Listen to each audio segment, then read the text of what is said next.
In 2021, the Trinity Tigers went undefeated in the regular season and advanced to the NCAA playoffs for the first time since 2011. With most starters from that team back, the Tigers have earned a number 9 ranking according to D3Football.com. Tonight, the Tigers will look to prove that they belong in the national conversation as they host the Wheaton College Thunder. It's a top 10 battle under the lights in San Antonio.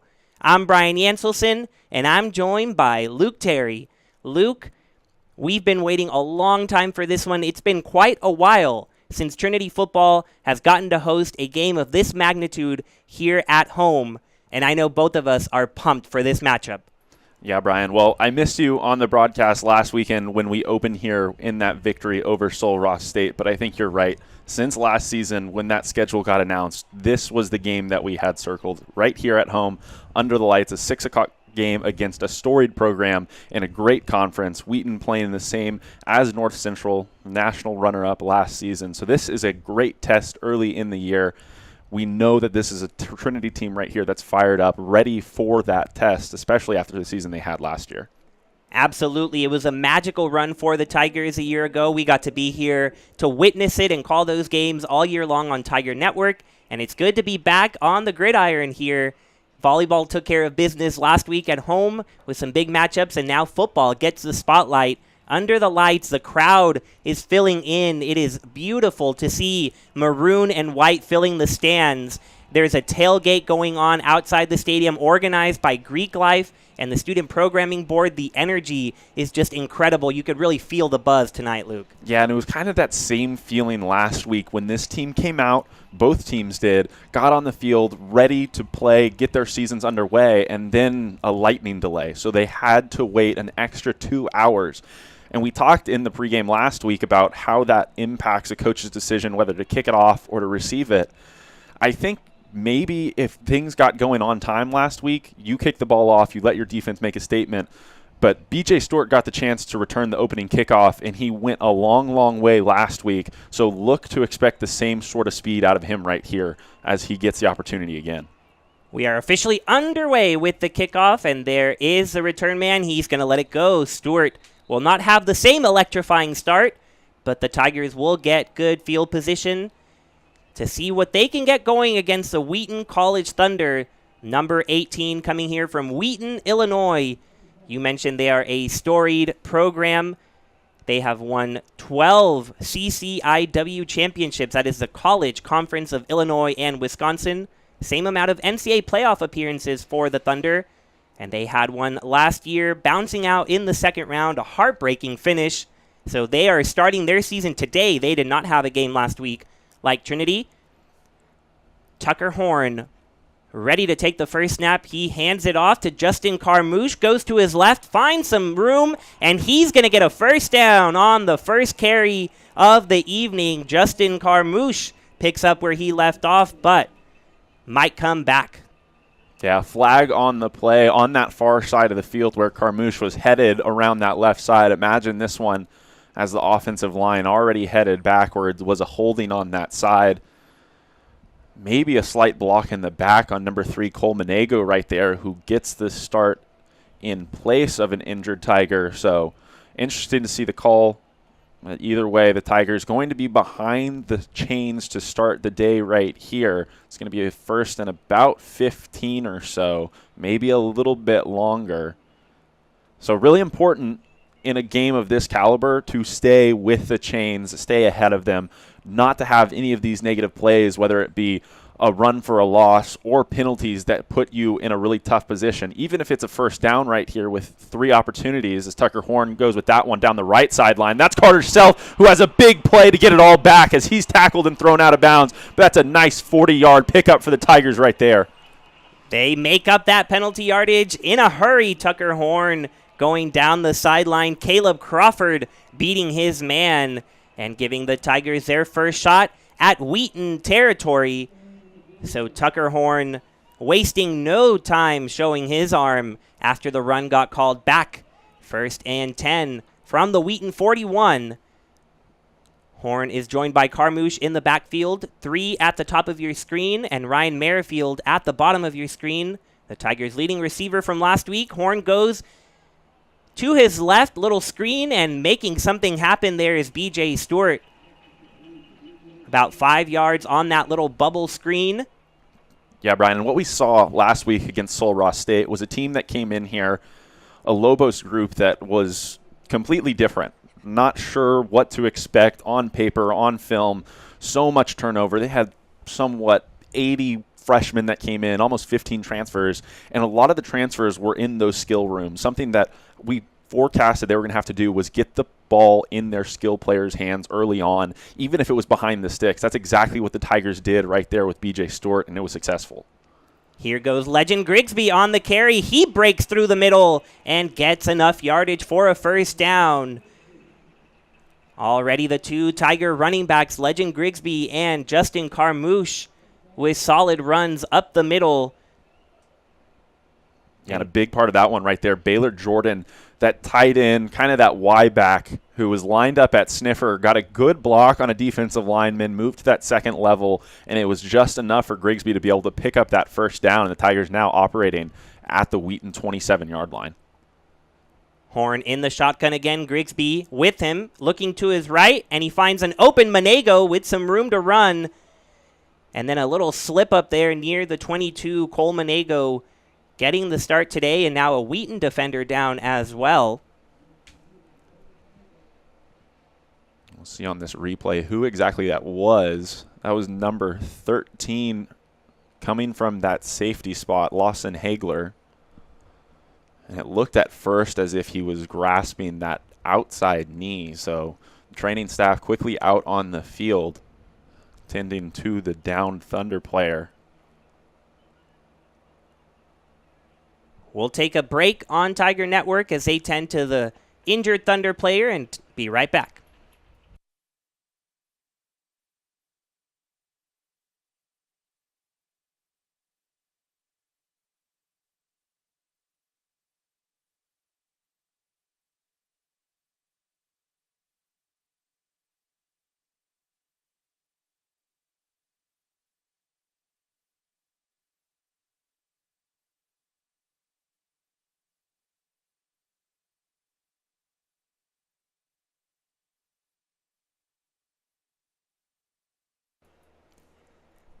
Tough to see an early injury for Wheaton. Mentioned this is their first game of the 2022 season. And it was Lawson Hagler who had to be carried off to the Wheaton sideline. The Tigers back out with their offense now. Tucker Horn with Grigsby to his right. Ryan Merrifield as well down near the bottom of your screen. It'll be Grigsby with the handoff, and he's not going to go very far. Number 99, Dimitri Skakavac with the tackle. Yeah, and Skakavac playing in that defensive tackle position. So just able to get off of that block really, really quickly and disrupt that play in the backfield. So after a nice kind of medium-sized gain on first down in that pass to Monego, absolutely nothing working right there for the Tigers. So Tucker Horn with a 3rd and 7 right here. Maybe, perhaps 2-down territory. We talk about it all the time in games where we are confident in the Tigers' ability, but now against a top 10 ranked opponent, what happens? And we will have to see what the decision is, as Monego is the target on that 3rd down pass. He gets to about the 20, bringing up what'll be a 4th and about 3. And the early indication is a field goal attempt for Blake Lynn, the sophomore from Tyler, Texas. Was busy with extra points a week ago against Sul Ross State in the 55-7 victory, with 7 for 7 on extra points. This is about a 37-yard field goal. He gets it up, and he gets it through. No, he does not get it through. View from here was that it went through the uprights, but the referee signaling no good on the field goal. Thought he had some points on the board for the Tigers. We'll get another look. And it does look like that went to the right. So missed opportunity for the Tigers on a nice drive that was engineered thanks to that big Caleb Crawford reception. And now the Thunder will get the chance to roll on offense. And the big question we've been wondering, who's going to get the start at quarterback? And early on, it looks like Will Bowers is going to be the answer to that. He's back to pass on the first play for Wheaton. And incomplete.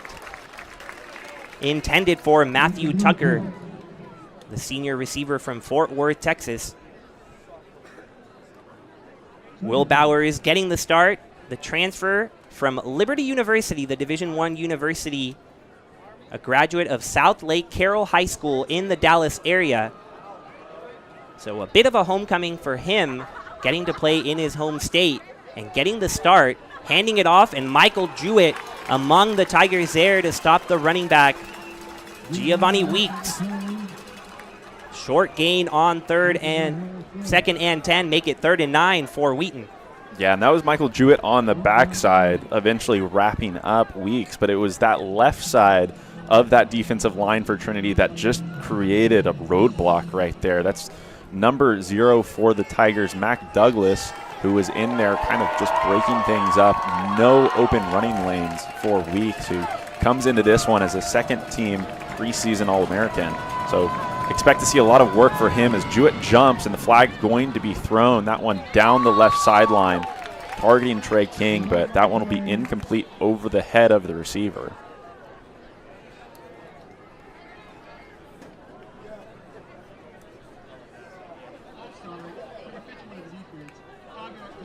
Offsides is the call on number 51, Michael Jewett, the super senior, back for a 5th year on that Tiger defensive front. A defensive front that was shut down last year. Nothing was getting past them. Second best defense in all of Division III when you look at yards allowed, under 200 yards allowed per game. And much of that defense is back. 8 of those starters here again for 2022. Making some noise here on 3rd down. Bowers looks to his right, and he's going to complete it. Harmel unable to get there in time. It'll be a 1st down conversion for Matthew Tucker, the go-to target early on here for Bowers. Yeah, no surprise about that. Matthew Tucker coming back, the second leading receiver on last year's squad. Those top 3 guys, number 1 exits, number 3 exits. Matthew Tucker, that guy right in the middle, got a lot of work, a lot of receptions, kind of equal yardage amount, but he wasn't the go-to touchdown guy as Weeks weaves his way up the middle to pick up just about 6 or 7 yards right there. That's exactly what you'd expect out of him. Finished last season with 1,400-plus yards and averaged almost 8 a carry. So the question here today, kind of on both sides of the ball, is are these defenses going to excel in the areas that they did last year? This was a defensive line that, as you mentioned, was one of the top units in the nation, especially against the run. So they're going to have their work cut out for them against Weeks right here. Penalty already on the play as Ezra Gore chases down Weeks along the sideline. It'll be interesting to see what this call is. You have to imagine this one going to come back again.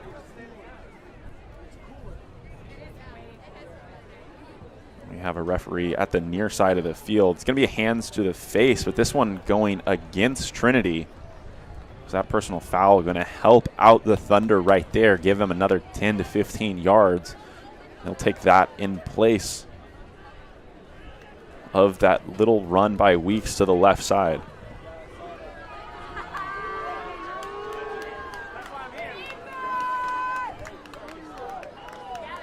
Chains will get to move along with the Thunder, and they'll now enter Trinity territory.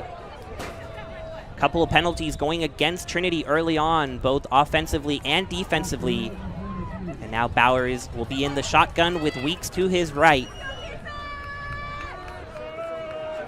They go with the run. Weeks tries to evade, but he's not going to get around for long. Malik Ross had the initial contact, and Casey Hampton coming all the way to make the stop.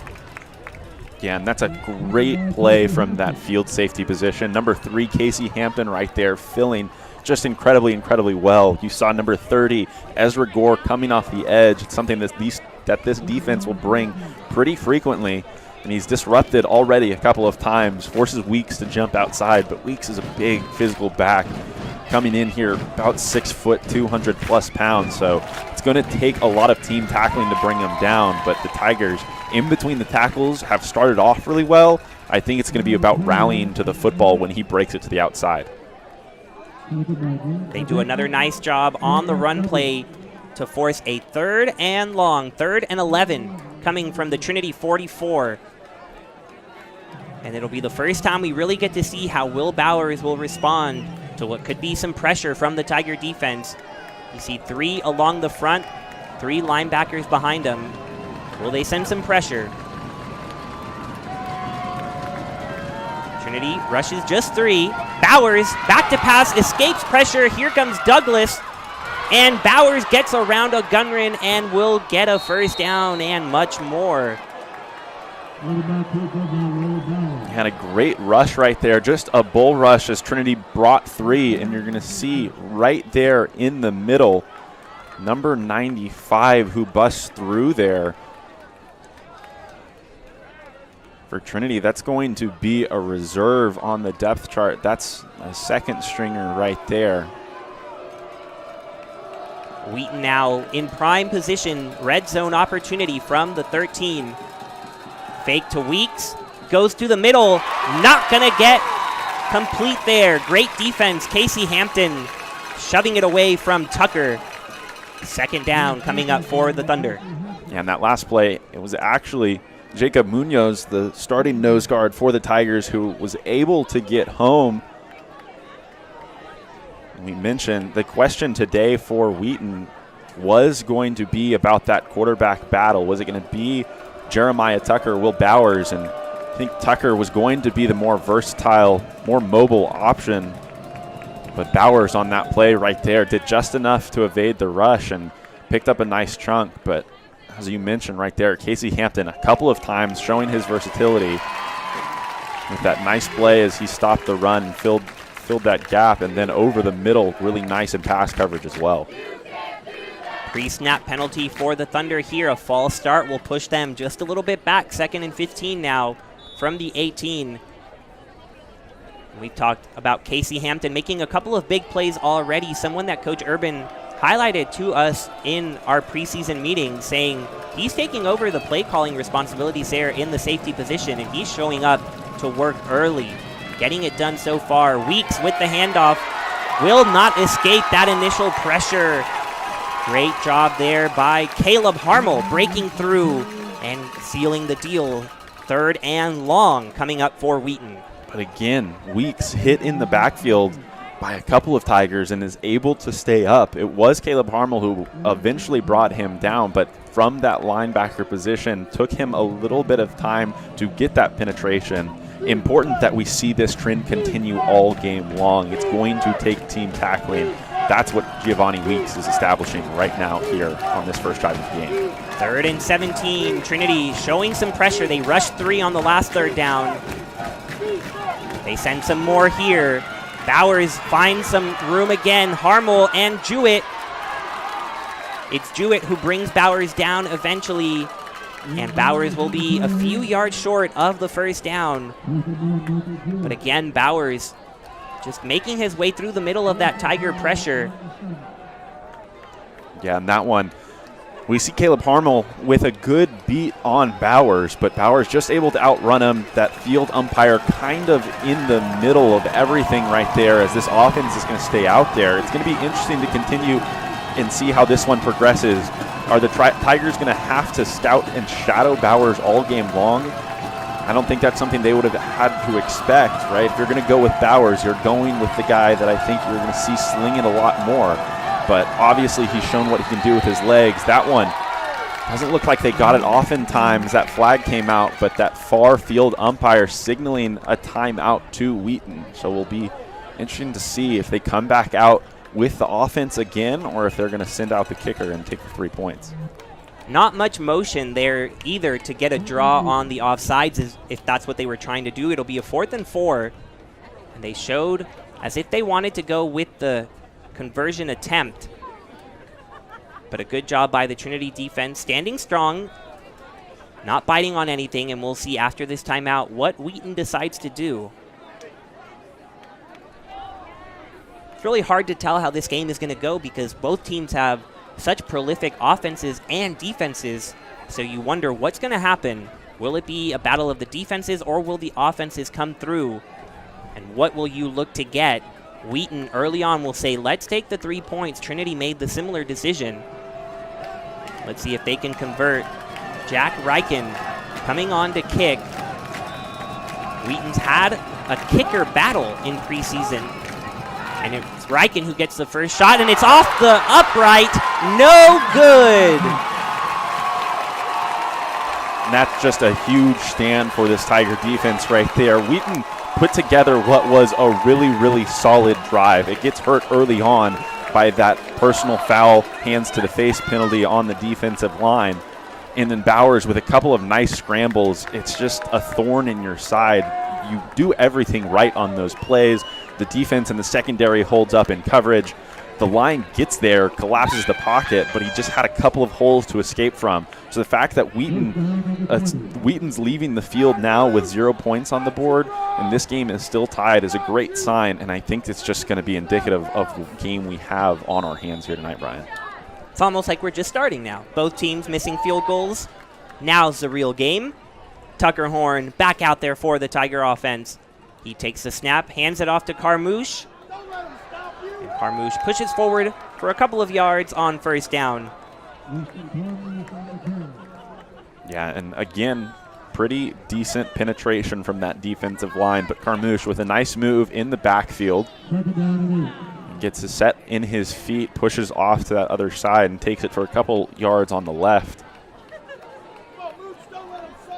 Carmouche, the senior from Cypress, Texas, who missed a lot of time last year with an ankle injury that he battled with, but Coach Urban thrilled with how he's come back this year. Horn this time, play action over the middle. Ryan Merrifield there for the catch and the first down. Yeah, just a fantastic play design right there. Kind of a little bit of a delay on that handoff. It wasn't the hardest sold play action, and it looked like things were to come back to this near side of the field, and then all of a sudden Tucker Horn knew exactly where Ryan Merrifield was, breaking across the middle, hit him in stride, and a quick first down on this second drive of the game for the Tiger offense. Carmouche gets the carry, goes to his right this time, and the Wheaton defense swarms to the line of scrimmage. Not much yardage gained there, and Legend Grigsby will come in to spell Carmouche, who ran 4 times for 20 yards and 2 touchdowns a week ago. Pretty efficient work. Also had a receiving touchdown. Those 3 touchdowns for the senior, more than he had the first 3 years combined in his career here. But as we mentioned, that ankle injury that he battled with, good to see him getting some early time and success here for the Tigers. Carter Self in motion and opens up some room for Legend Grigsby, and Grigsby breaks some tackles and will get the first down. Near midfield, Legend Grigsby, a converted wide receiver. We see a little bit of it right there. Yeah, in this replay, you're going to see Grigsby kind of just get out in front of Wyatt Bush. It looked like they were trying to set up a screenplay, but Bush getting hung up at the line, it worked out anyway. Kind of timed up perfectly as that ball wasn't put exactly where it needed to be, turned Grigsby around, allowed Bush to get in front of him, and then he set his feet and got back up the field quickly to get 10 yards on a play that really looked like he'd only get 2 or 3, and all of a sudden he has the ball in his hands straight up the middle for another 5. Something that we talked about this week in our meeting with Coach Urban, Brian, was Legend Grigsby in that transition that he made last year in camp from wide receiver to running back, and kind of the style that he brings to the position since he's so young in it. He just gives a different look, that athleticism, and Coach Urban explaining that the switching of running backs isn't because one is doing better than the other. They truly each bring their own dynamic to the position, and it's why you will see Carmouche and Grigsby and Hutchison, when fully healthy, switching, and Grigsby again, and he's down the line for a big gain. Trinity using legend Grigsby on this drive. And he puts them in a great position after this reception, coming out of the backfield and burning the Wheaton defense. Yeah, and you look how quickly Tucker Horn got to that read. And I'm not sure if it was just that he knew that's where he was going with the ball all along, or that one other read probably over the middle got taken away quickly. But it would make sense with the frequency that Horn goes to that running back out of the outfield, setting that up as a design play more frequently just works out for the Tigers more often than not.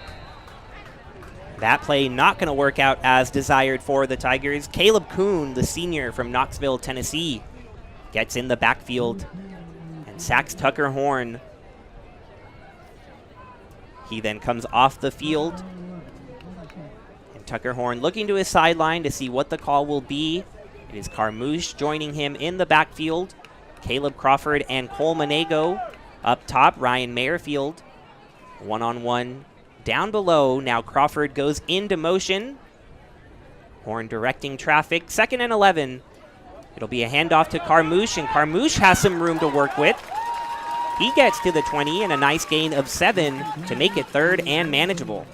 Yeah, and really entertaining right there. As Crawford was coming in motion early on in that play, Tucker Horn pointed into the secondary.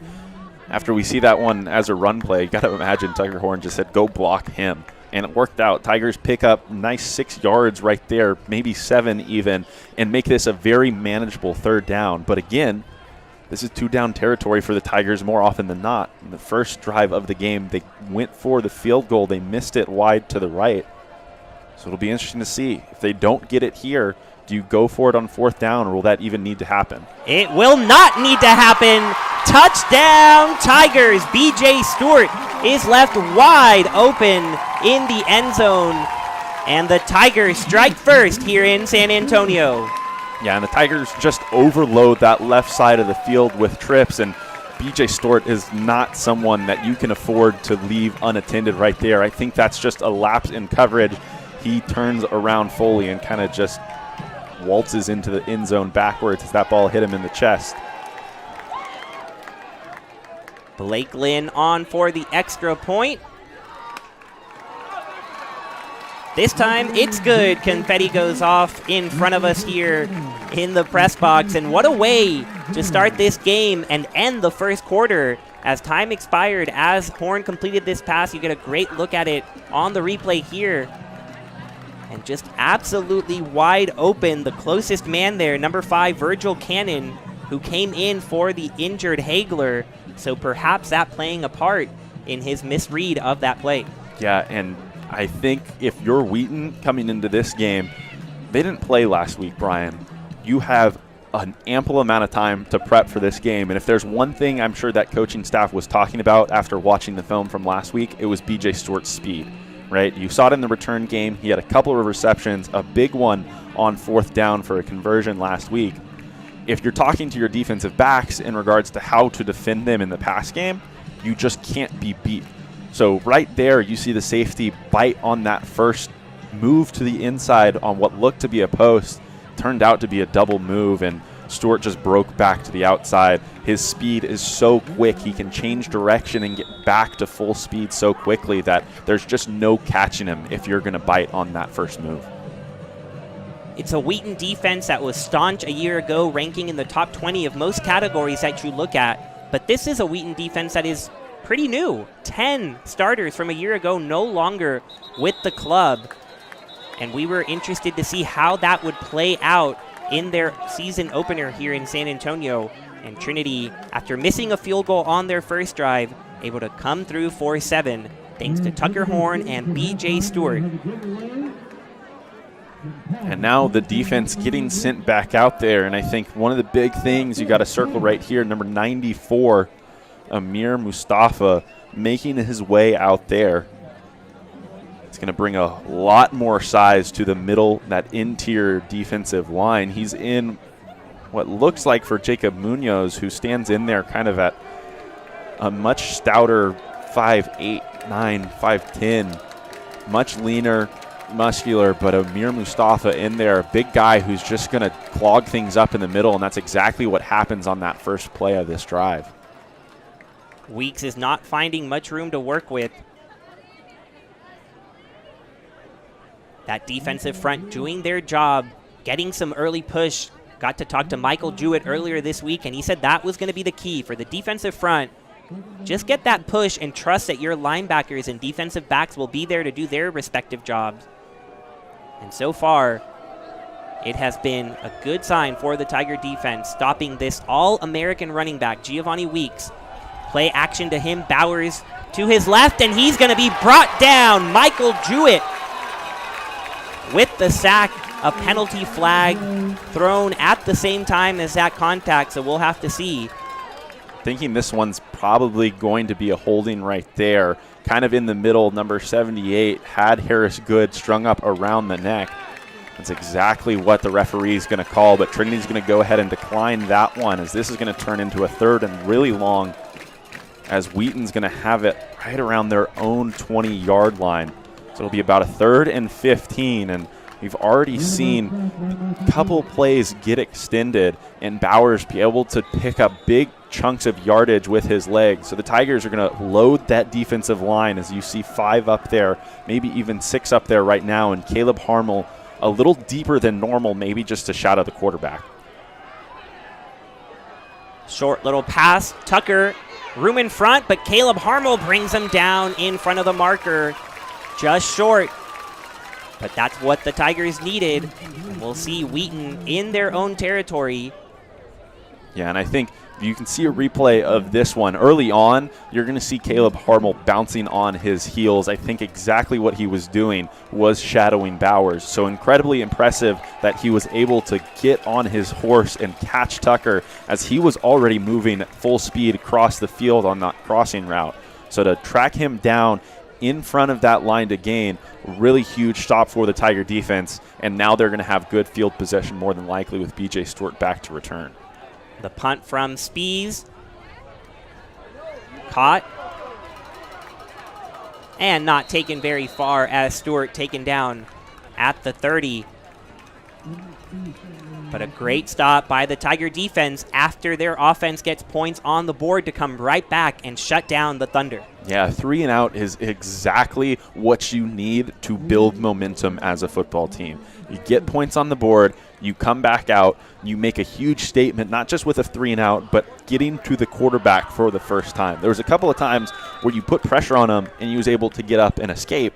So to get into his head that you can get home and you can bring him down, just huge right there for the Tigers, for their own sake, but also for the other offense and how they're going to game plan for the rest of the way here on out. First play of this drive, a Legend Grigsby run to the left. Gain of 4 to bring up 2nd down and 6 from Trinity's own 34.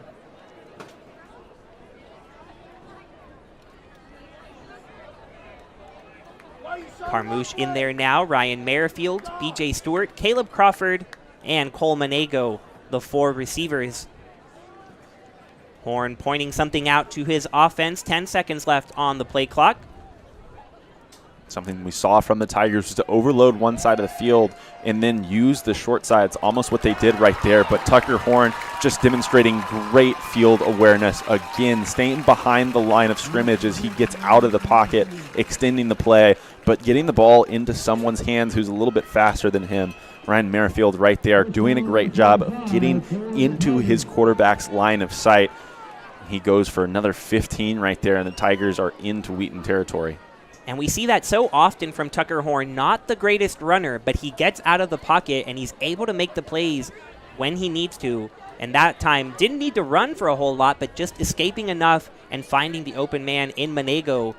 Tigers in Wheaton territory once again. Horn fakes the screen to Stewart, now looks to Merrifield. No one around Merrifield.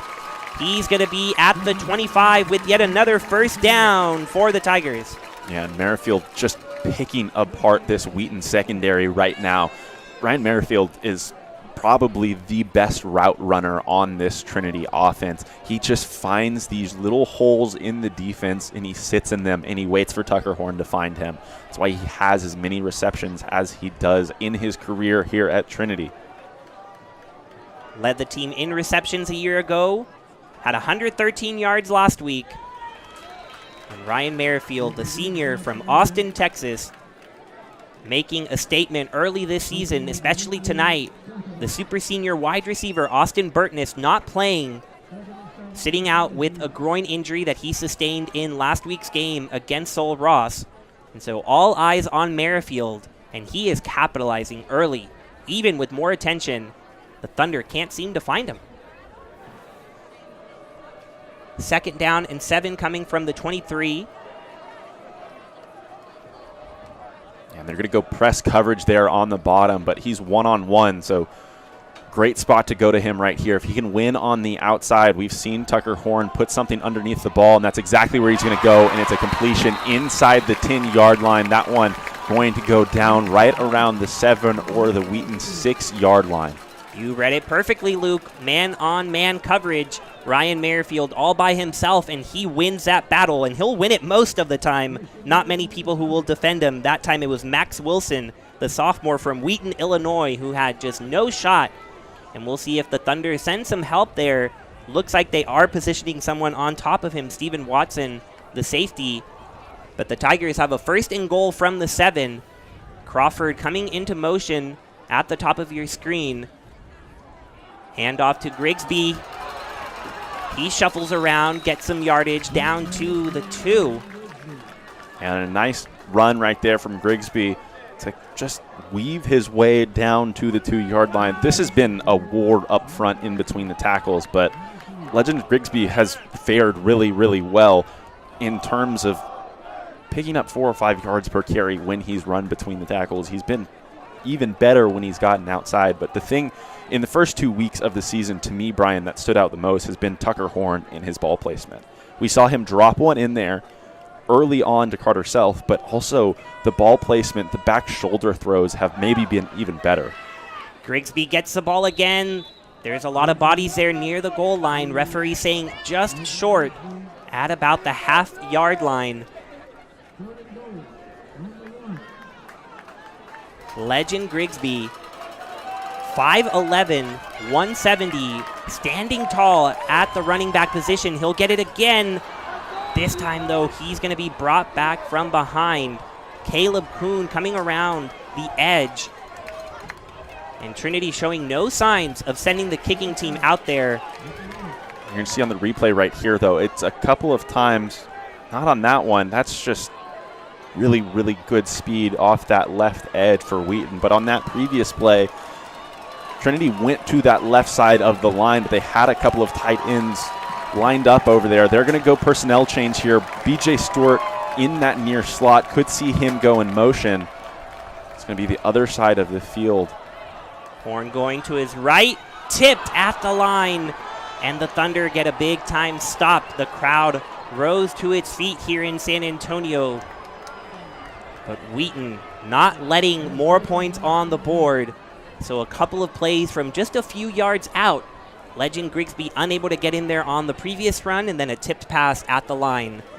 Score will remain 7-0 in favor of the Tigers, and the Wheaton offense right back out there. This will be some hostile territory, though. Probably played into the decision to go for it. I like the aggressiveness right there on the offensive play call, but I just have to look at the personnel that's on the field right there. Not entirely sure what happened on that play, as it was number 19 for the Tigers on that side of the field. I'll check on the depth chart. That Caleb Crawford, who had that reception earlier on in the game, but he just didn't have really any separation in the secondary right there. But you look at the 2 plays before that, some Grigsby runs up the middle, and what happened? That ball on 3rd down, that snap was a little bit high. I think delayed it, allows that edge defender to get there, make the tackle in the backfield. And then the play before that, trying to run behind the tight ends against a really, really big, sizable defensive line. It didn't work out, maybe for some more obvious reasons. You want better push there, but it's just not what happened. Man, a little slow to get up here for the Tigers, number 90, Isaac Agumadu, as Wheaton gains a little room to work with after being backed up against their own end zone. But Agumadu hops off on his own power. Good to see that, Coach Urban meeting him there before he reaches the sideline. It'll be 3rd and 4 for Wheaton, still backed up on their own 7. Carson Bird hustles off. It'll be a 3-man defensive front. Mac Douglas and Ezra Gore might be coming from that edge. It's Douglas and Munoz get some pressure, but Bowers gets it out. And it'll be right around that marker, and referee says first down coming. Move those chains. Yeah, and a good pressure up the middle from this Tiger defense. And awesome when they're able to do exactly that when they bring so few. Just 3, as you mentioned, Mac Douglas on that left side. Munoz has 1 in the middle several times. We talk about this Wheaton team, what they looked like last year versus this year. They had 6 All-Americans. They only returned 1 of them in Giovanni Weeks. But one of those departures is Isaac Agamadu. Makes a good run on Bowers right there. He evades that first one, but doesn't have anywhere to go after the fact, and that's going to be another loss for the Wheaton offense. That one, again, of about 5 yards. One of the biggest departures, I think, is showing itself here early on, is at that center position.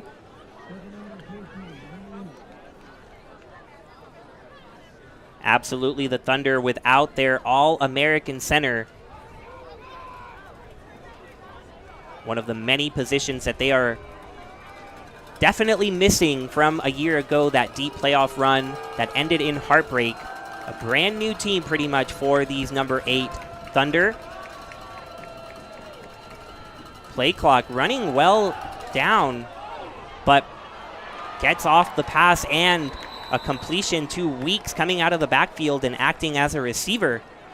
Giovanni Weeks, the go-to man on the run game and in the air.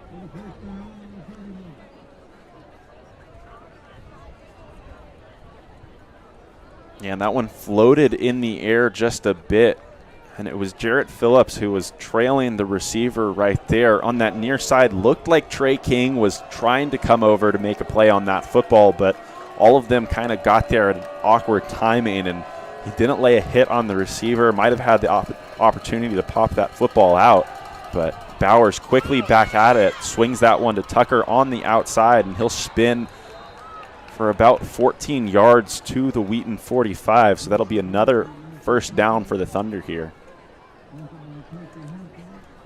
First time we've really seen this Wheaton offense get in a roll when it comes to the passing game. That first drive ended in a missed field goal, but they were aided by some penalty calls. But so far, after being backed up against their own goal line, they now are at their own 45. First and 10, clock at 4.5 minutes remaining in the half. Another play action pass, this time goes to the right. Number 11 brought down by Casey Hampton. McNeil Stout, the senior from Nashville, Tennessee, gets a gain of about 9. 2nd and 1 coming for Wheaton. Yeah, and right now, really interesting to see what this Trinity defense is doing.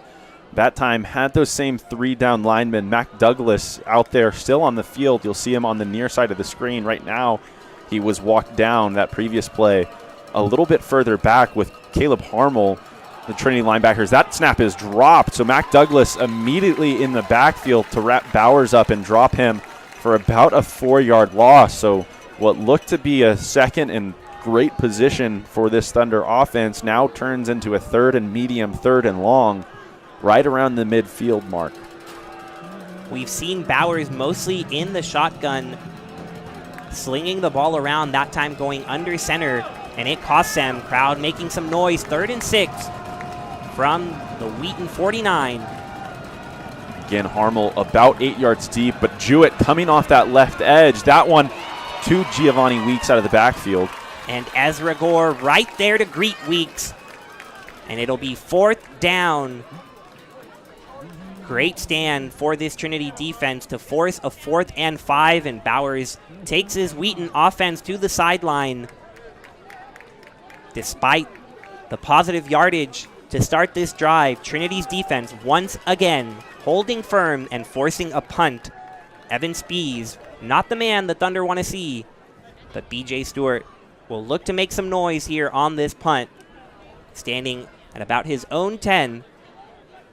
Yeah, but Bowers kind of slow to that left hash mark. Wasn't entirely sure if we were going to see him come off the field, but ultimately I think a good decision to go ahead and boot this one away. Had the opportunity to try and pin Trinity deep, but you're going to see the referee come all the way out to that 15-yard mark. So only about 35 yards on that punt. Not exactly what this Wheaton team wanted, I'm sure. And now you have this Trinity offense coming back out with 2.5 minutes left in the half, a 7-point cushion, a couple of timeouts in the back pocket, and a quarterback under center who manages a game better than probably any other quarterback that we've seen here.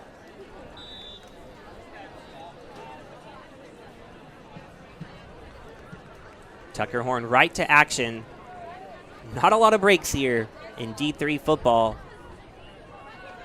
And he'll have Justin Carmouche to his right. 4 receivers out. Back to pass. Horn unable to escape that initial pressure. Thought he might get around it. And all the way back towards his goal line. Kuhn again. Yeah, and Caleb Kuhn in this depth chart, specifically out of this defensive line group, is the guy that stands out just because he's a little bit leaner than everybody else. He's listed here at 6'1", 237. Those couple of guys up the middle breaking that 270 mark, but right now Kuhn showing why he's out there on the field at defensive end. A couple of really nice plays where he's shown off his speed. One at the goal line when he got around the edge to bring down Grigsby in the backfield, and then that one where he was able to get home to Tucker Horn. The handoff here to Carmouche, not going far, and the calculus changing a little bit after we thought the Tigers might try to get a score before the half and use those timeouts instead. The clock ticking down, 1:23 and counting. Neither side calling a timeout. And you have to imagine on 3rd and 19 from their own 6, the Tigers will be extremely conservative here. Just try to escape the half with a 1-score lead. I wouldn't be surprised to see Trinity take a timeout right here, maybe let that one get all the way down under a minute, run that play after the break, but it looked like Tucker Horn's going to go ahead and snap it. Completes it to Ryan Merrifield. No, dropped there as he turned towards the sideline. So the clock will stop. Wheaton will not have to use a timeout, and the punting unit out for the Tigers. Yeah, and a little bit of a risk right there as you see the defensive line again getting some penetration, but obviously he had his man in Ryan Merrifield on that near side of the field. Would have gotten them out of the shadow of their end zone, but instead Eli Gaiman about 6-7 yards deep in his own end zone, and I'm sure Wheaton's going to bring all the pressure right here to try and get home for a punt block. They get a little pressure, but Gaiman able to launch it in the air. No fair catch called, but maybe there should have been. Jacob Munoz. Great punt coverage for the Tigers. Yeah, and not very frequently do you see your starting nose guard out there making a hit like that on a punt play. I mean, just moving up the middle. Had Wheaton returner able to avoid a couple of guys, but he gets met by someone that he didn't expect to see right there. But now Wheaton operating at the Trinity 45, 43 seconds on the clock. They have 2 of their timeouts left, but for the first time in the game, we're going to see them operate from under center. Play action pass. Bowers scrambles right, man wide open, and gets to the sideline to stop the clock. Daniel Ledbetter, a 5th-year senior, back to try to get some action. Mentioned those Thunder receivers that led the way a year ago, not allowing these seniors that were seniors last year to get a lot of playing time, so they decided to come back for a 5th-year. Ledbetter from Knoxville, Tennessee, gets 9 on first down, brings up a 2nd and 1. Now you're going to see 2 in the backfield on either side of the quarterback, so wouldn't be surprised to see a run to one of the outsides, but instead another play fake. And Weeks gets past the defense and gets into the end zone. Some trickery for the Thunder. They had 2 guys back with Bowers, and you said might expect a run, but instead Weeks just right through the middle, a little seam route, and he gets past Caleb Harmel. And if the extra point is good, would tie this game up just before the half. Yeah, and just great play design from Wheaton right there. You put two backs on either side of the quarterback in the pistol right there, and then you clear everybody else out. So you're going to stretch that defensive secondary to either sideline as much as possible. You get those linebackers to bite on the fake just a little bit, just enough for Weeks to sneak through the middle of them, and then there's no safety there in help. So just Caleb Harmel chasing from behind and not going to catch the All-American on that one. How quickly things can change. Trinity up 7-0 with a couple of minutes left in the half, had possession of the ball, thought they might try to drive it down and extend their lead using the clock to their advantage. Instead, the Wheaton defense forcing a 4th down and striking quickly, and it's all of a sudden a tie game with 28 seconds left to go. Having fun yet, Luke? Oh, I've been having fun all along, Brian. Now we get to see BJ Stewart out there again. You talk about how quickly things can change. First play, first kickoff, kick return of the game. We didn't see him with an opportunity to return it, but now on that south end zone, he's going to stand a little bit further back, his feet on the goal line right now. Last week, he fielded the ball more often than not, had a full run from the 10-yard line. So he's going to have the opportunity to do the same right here and get a full head of steam. He has some room. Great block by Grigsby.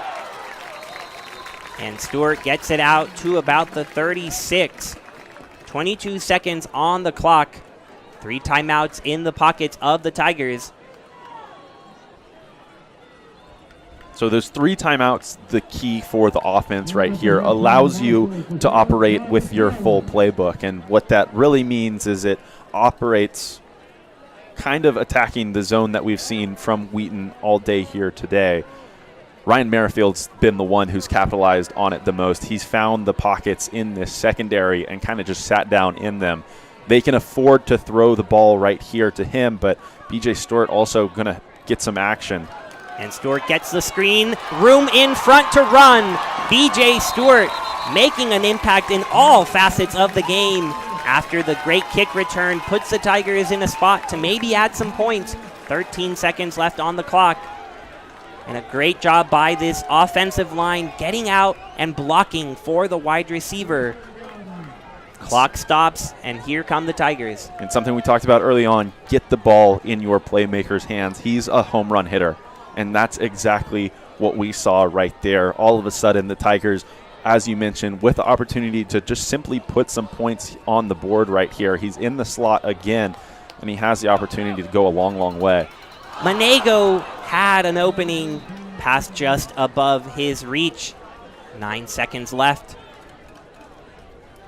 Yeah, we saw Tucker Horn step up in the pocket again right there, evade some pressure from the backside, but maybe didn't set his feet as much as he would have liked to. I know that without a doubt he would like to have that throw back as it sailed on him just a little bit. But again, great position for this Tiger team to be in right here. Didn't use a timeout after that play down the sideline as BJ Stewart went ahead and got out of bounds. That one obviously falling incomplete, but Trinity going to opt to use the timeout right here, their first of the half, to kind of just talk things through. Just a huge scenario right here and a huge opportunity.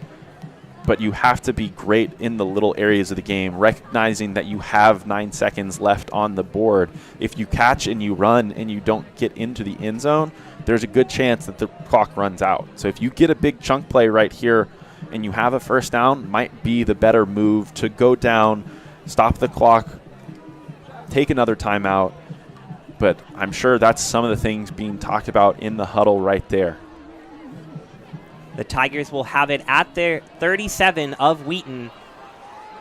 Let's see what they draw up out of that timeout. Coach Lytle, Coach Urban, and company.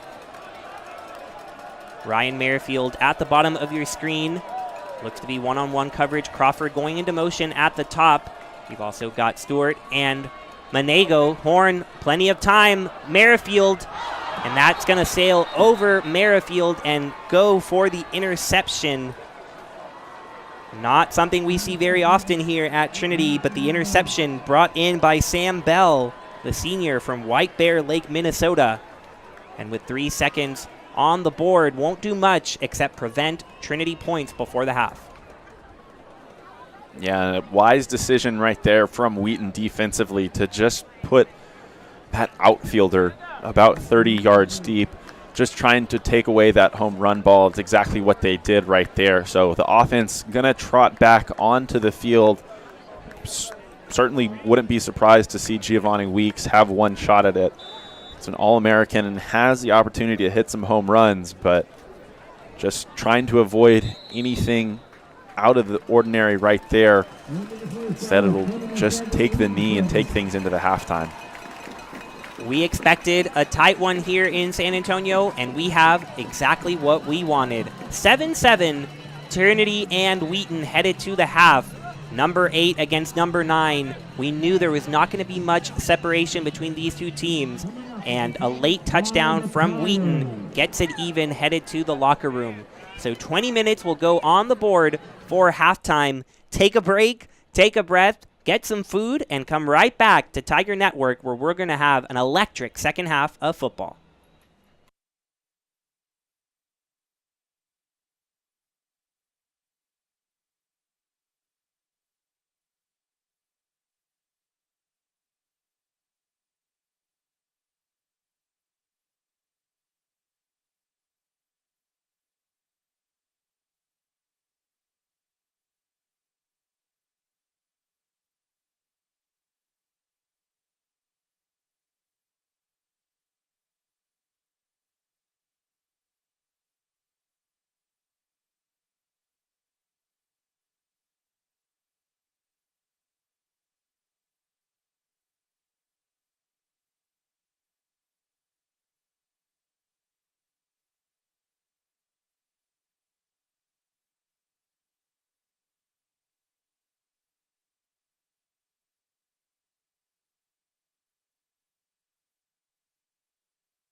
Welcome back to Tiger Network. About 7 minutes left before halftime comes to an end. But that was such a quick half. I think MLB should take a look at D3 football for pace of play suggestions. We were barely able to catch our breath, but now that we have, want to run you through some of the stats that stood out in the first half. Luke, what did you see that surprised you from that first half? Well, I think more than anything else was the balance of this Wheaton offense. They came out, they threw the ball 13 times, they had 14 rushing attempts. That was the result of a couple of scrambles from Will Bowers, of course. But the big one that sticks out of the rushing attempts, of those 14, only 5 for Giovanni Weeks through the entire first half, and he only picked up a net of 6 yards. So 1.2 average yards per carry for a second-team preseason All-American, a third-team All-American last year. Just kind of shocked to see the lack of work early on. I think, of course, it's the result of the way this Trinity defense and defensive line has played. But then again, you look at everything holistically. They rolled Bowers out a lot in play action. It was truly a balanced attack, but you imagine that the deeper into this game that both of these teams get, they're going to rely more heavily on what they know the very best. And for this Wheaton Thunder team, eventually it's going to be a lot more of Giovanni Weeks, I think. And I think you summed it up perfectly. The Tiger defense came into this game knowing that priority number one was going to have to be stopping Giovanni Weeks at the running back position.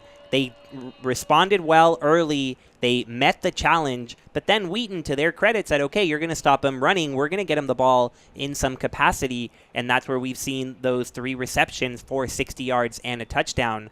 Now, I think when you look at what Weeks has done historically last year, he put up a school record 1,462 rushing yards. That was 5th most in the nation. This is someone who knows how to go up against some of the toughest defenses in the country.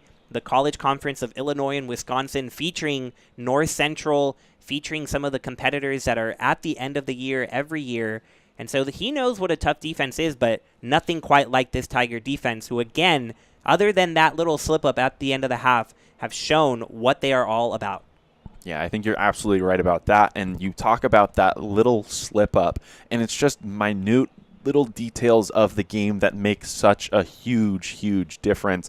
Penalties have played a little bit of a part in the field position game today, but there have been a couple of plays that have just entirely, totally shaped this one here today. And I think the two you have to really focus on came defensively, and they came from Wheaton's defensive line. It was a group that lost a lot coming into this year, but Caleb Kuhn has been really good. You think about that play on the north end zone, the left side of your screen for those of you watching at home. He was able to get all the way around from that far defensive end position and make the tackle in the backfield on a 3rd and goal from the 1. It was a great stand from Wheaton. And then in the second quarter, when Trinity was pinned back on this right side of the field in the south end zone, he was able to get home, sack Tucker Horn, put Trinity well behind the chains, and it really played an impact in the field position game as they had the ball to start their next drive at the Trinity 45. And of course, that's when we saw Weeks get through the middle, get past the linebackers, and score on that 30-yard reception. And this Wheaton defense has come up big when it's mattered most, those pivotal moments that could have gone either way. This game could be 17-7 if you remember. Trinity missed a field goal on their first drive, and then they went for it right at the goal line and were unable to convert. So Wheaton able to stand strong and keep the Tigers off the scoreboard. It's a defense that is missing those 3 All-Americans, including first-team All-American Dallas McCray, who was the Region 5 Player of the Year for the second time in his career. He led with 13 sacks and had 22 tackles as well. And it's no surprise to see this defense coming up with sacks after they led the entire nation in those sacks, 4.3 a game in 2021. And so even though it's a new squad defensively, same principles have applied under second-year head coach Jesse Scott. And it'll be interesting to see what adjustments are made coming out of the half for Trinity offensively. They are without their super senior wide receiver, Austin Burtness. He is on the sideline helping his receiver group. Got to talk to him earlier this week, and he said He remembers when he was a sophomore here at Trinity, he would start playing every snap, and it was a receiver room that had a lot of young guys, had a lot of maturing to do. And now, all these years later, as he's a super senior entering his final year at Trinity, he is just amazed at the progress that the receiver room has made. And he calls it the tightest knit group on the team, that everyone in that group, whether they play every snap or whether they are on the scout team that helps the team in practice, they step up day in and day out. And we've seen these receivers step up when Burtness is out. Ryan Merrifield has 4 receptions for 72 yards, leading the way once again after he did that a week ago. And then B.J. Stewart with that touchdown reception, adding 53 yards with 3 catches. It's been a standout day for the receiver/returner.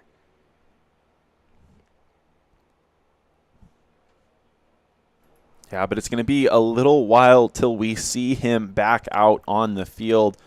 Both groups are getting ready in their respective huddles as that halftime clock winds down to just about 30 seconds. Trinity set to kick this ball away, so it's going to be Wheaton with a little bit of momentum as they scored that last touchdown of the half. They were able to come up with a stop, that big interception that kept points off the board in any capacity for Trinity after we saw, as you mentioned, B.J. Stewart make a pretty big impact play and put the ball into Wheaton territory with little to no time left in the half to give the Tigers a chance to score.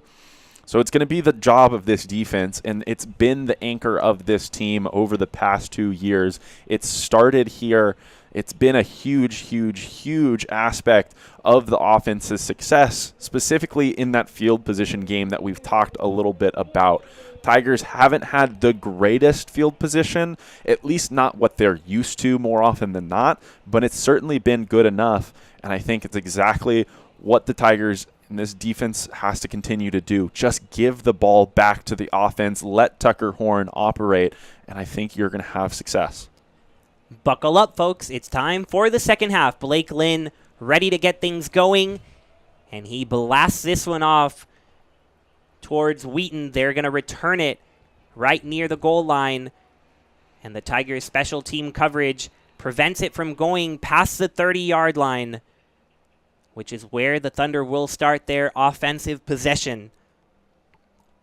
We were wondering, who would it be? Will Bowers, the transfer from Liberty, or Jeremiah Tucker, the senior from Fort Worth, who was the backup quarterback last year, had some playing time in backup of Luke Anthony, but the answer has been Will Bowers, the local product from South Lake Carroll High School, getting all the playing time in the backfield behind center. And he faces a rush of 4, hands it off, and again, Giovanni Weeks has nowhere to go. Caleb Harmel in the backfield in a hurry, and a great start again for this Tiger rush defense. Yeah, just great disruption up front. And we've talked about it a little bit, and that's Jacob Munoz, who gets the first contact. He just gets Giovanni Weeks off balance. And Caleb Harmel comes in, shoots right through the middle like he shot out of a cannon, does great to finish the job right there, making sure he wraps Weeks up fully. Now we're going to see Bowers go back under center. I think the best that we saw of this Wheaton offense was late in the first half, out of play action, but Weeks going to get the ball again to the left side, or the right side, but Harmel there again. And what I was going to say about that last play, when he finished, wrapped up Weeks in the backfield, it was because he got there clean. And it was something that Coach Urban harped on in our meetings with him early on this season. Caleb Harmel was absolutely fantastic last year. He was an All-American at the linebacker position. He anchored this defense in the middle. He was a huge part kind of against the run, but also against the pass with the way that he can use his speed out there. But he's at his very best when he's playing clean. And right now, to start the second half, that's exactly what's happened. 3rd down and 10 from Wheaton's 28. Clean pocket, collapses now. Bowers makes his way out of it, throws it down the sideline, and incomplete. Mac Douglas right in the face of Bowers. Big stop coming out of the locker room for the Trinity defense. 4th down. Yeah, you mentioned coming out of the locker room. That's the biggest aspect of this. For this defense to come out there, we talked a little bit about the momentum that Wheaton might be able to carry into this half, but to shut him down immediately, to get as much pressure on Bowers as they did, to hit Weeks in the backfield, to really apply the pressure right there, and to get another good look at the punter. BJ Stewart comes up, makes the fair catch, makes sure he just simply secures that one, gives the Tigers good field position at the 38.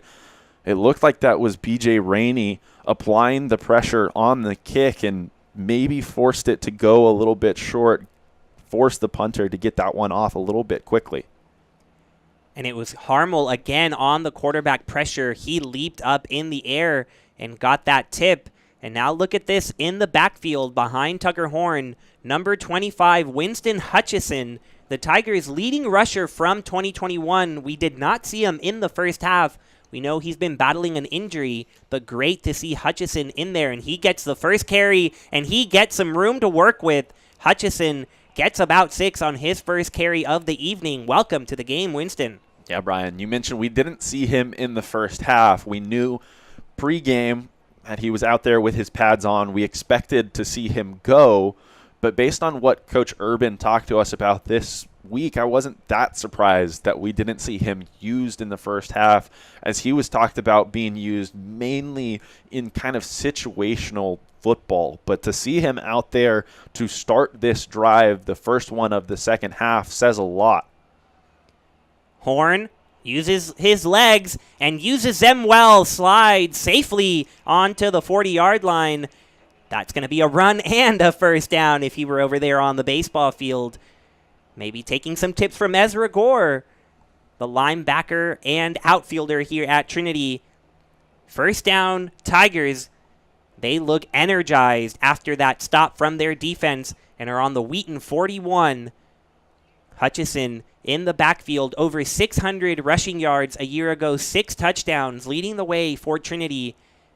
And he'll get play action fake Merrifield with the little screen. Great block by Rainey, the receiver. And another positive gain on first down, 8 yards to make it second and short. Yeah, and Brian, what you point out to start this second half is that this offense looks energized. And I think immediately of the return of Winston Hutchison. You look at the guys that they had in the running back room playing in that first half. Grigsby played well. Carmouche played well. To be able to add a third guy and have a rotation of 3 people be effective is absolutely huge, especially when you consider the fact that they threw the ball really, really well in that first half. Horn went over 200 yards passing. Ryan Merrifield kind of had whatever he want, and BJ Stewart did exactly the same. But Horn taking off again up the middle. He's going to slide down the 20. A little bit of a late hit. Kind of slid awkwardly right there. I think some here in the crowd at Trinity wanted a flag, but the referee's not going to throw it on that one, kind of just because of that in-between nature of the play. But a couple of times here on this drive that we've seen Horn take off, run it up the middle, and it's been effective. We talked about it in the first half. He does a really, really good job of getting the ball out of his hands, understanding that his receivers are the people that are going to make people miss, are the faster guys on the field, but he just has great situational awareness, recognizes that there's nothing home, and that he'll pick up more himself as Justin Carmouche takes this one around the right side. Carmouche takes it around and gets on the edge, waltzes into the end zone, but a flag in the backfield might bring this back. And the referee on the sideline says, "Come on back, Justin."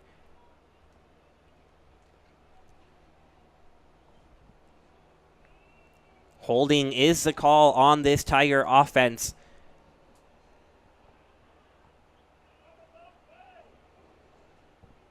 Couldn't see there on the replay exactly who it was called on. It looked like it was thrown in the area of number 84, Baylor Jordan. It's one of those tight ends kind of playing in that HY back position, kind of in the sniffer. We don't see him go out for receptions or for passing plays very frequently, but already we've seen them a ton utilized in the running game. looked like he had pretty good push, but maybe had the jersey just a little bit, but it looked like Carmouche had plenty of cushion around that right side. Horn back to pass after the penalty and across the middle, and with space is Stewart. Stewart making some men miss and gets to the 10. First down, Tigers off of that penalty. Stewart using that speed, the sophomore from Shreveport, Louisiana. Showing Wheaton how it's done. And it'll be a first and goal from inside the 10 for the Tigers. Not letting that Carmouche run getting called back affect them. And you can see just some crisscross motion across the middle of the field, and it was Stewart who found the room to run. You see on that replay, that Wheaton defender, as Stewart was catching the ball, was in fantastic position to make that tackle. Kind of deceptive if you're watching at home on TV as Tucker Horn takes off around that left side, picks up a couple more yards, and gets pushed out of bounds late. No flag coming on that play. Like to see Horn's aggressiveness, but obviously want to see him healthy, but he'll trot back to the huddle. That last play, though, we'll return to it.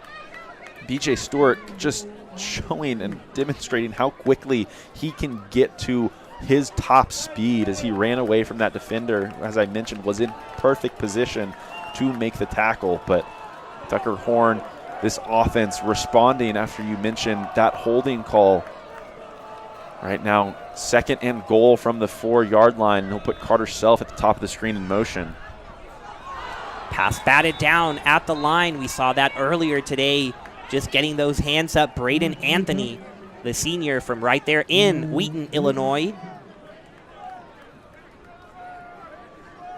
Get a good look right up close and personal. So lucky to have these types of angles. Horn looking to go to his running back Grigsby, but Anthony getting high enough to bat it down. So 3rd and 3 from the 3. Ryan Merrifield at the bottom of your screen. Caleb Crawford up top. Manego in the slot with Legend Grigsby joining Tucker Horn in the backfield. What will it be?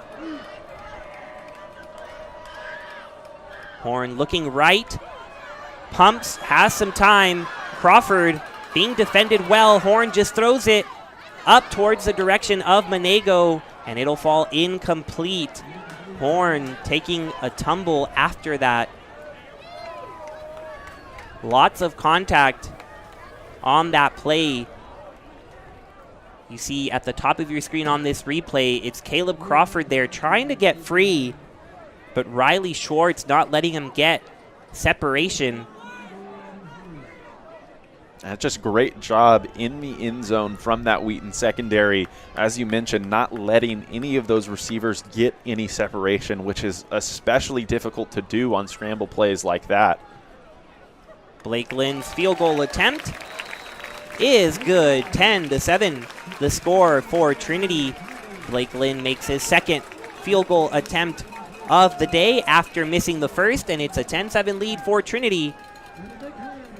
Good stop for the defense, and then the offense follows it up with 3 points. You have to believe, though, in a game like this that the Tigers wanted 7. Yeah, you're absolutely right about that. And I think more than anything, they're going to be disappointed that they got down to the goal line for a second time today and didn't walk away with a touchdown.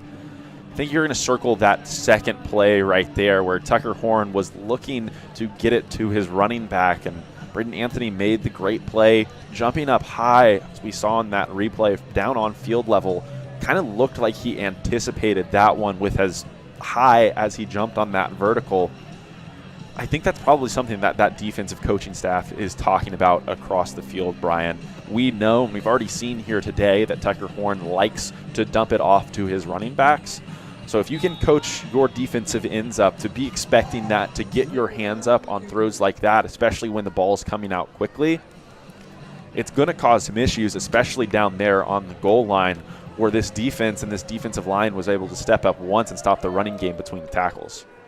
And it's also an area, as this one goes into the end zone for a touchback, down there at the goal line, that you really do miss the presence of Austin Burtness, the 6'3" wide receiver, the tallest of this starting unit. give that size to the Trinity offense, gives you some options to work with on a slant or a fade, but instead he is not able to be out there, hoping to get back soon. And Trinity putting up 3 instead of 7. Still getting the lead, though. Have to be happy with that if you're the Tigers, and now it'll be up to the defense to keep it right there. Will Bowers back out there with Giovanni Weeks.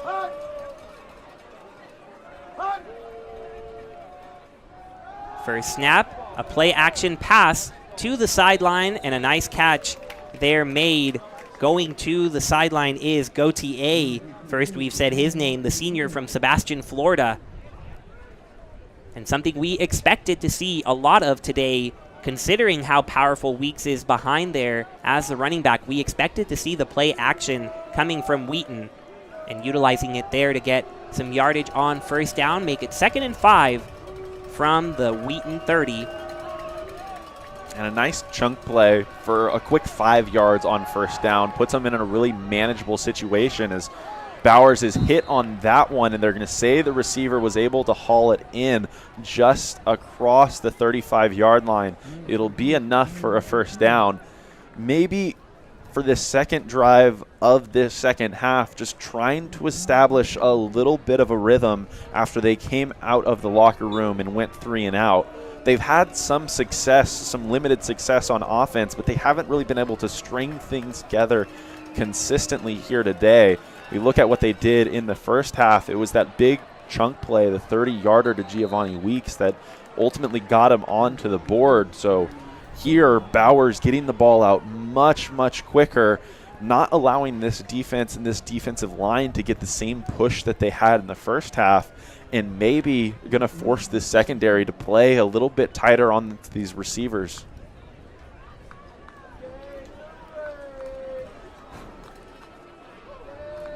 Gundren and King quickly sandwiching the receiver after the catch. Now an option to Weeks. Bowers pitching it, and the Trinity defense not fooled. Just a gain of about 3. Yeah, a little bit surprised to see that they certainly want Weeks to get into space, but to go to the short side of the field is going to limit exactly that. They were incredibly successful on, 3-4 straight passing plays to pick up 5, 8, 12 yards to start this second half. So to limit yourself spatially in the run game is the exact opposite of what you want to do. This Tiger defense has been great between the tackles, but now coming out into the second half, Bowers is just throwing the ball and hitting his spots over the middle. It's another completion and a man down for the Tigers. Don't want to see that at all.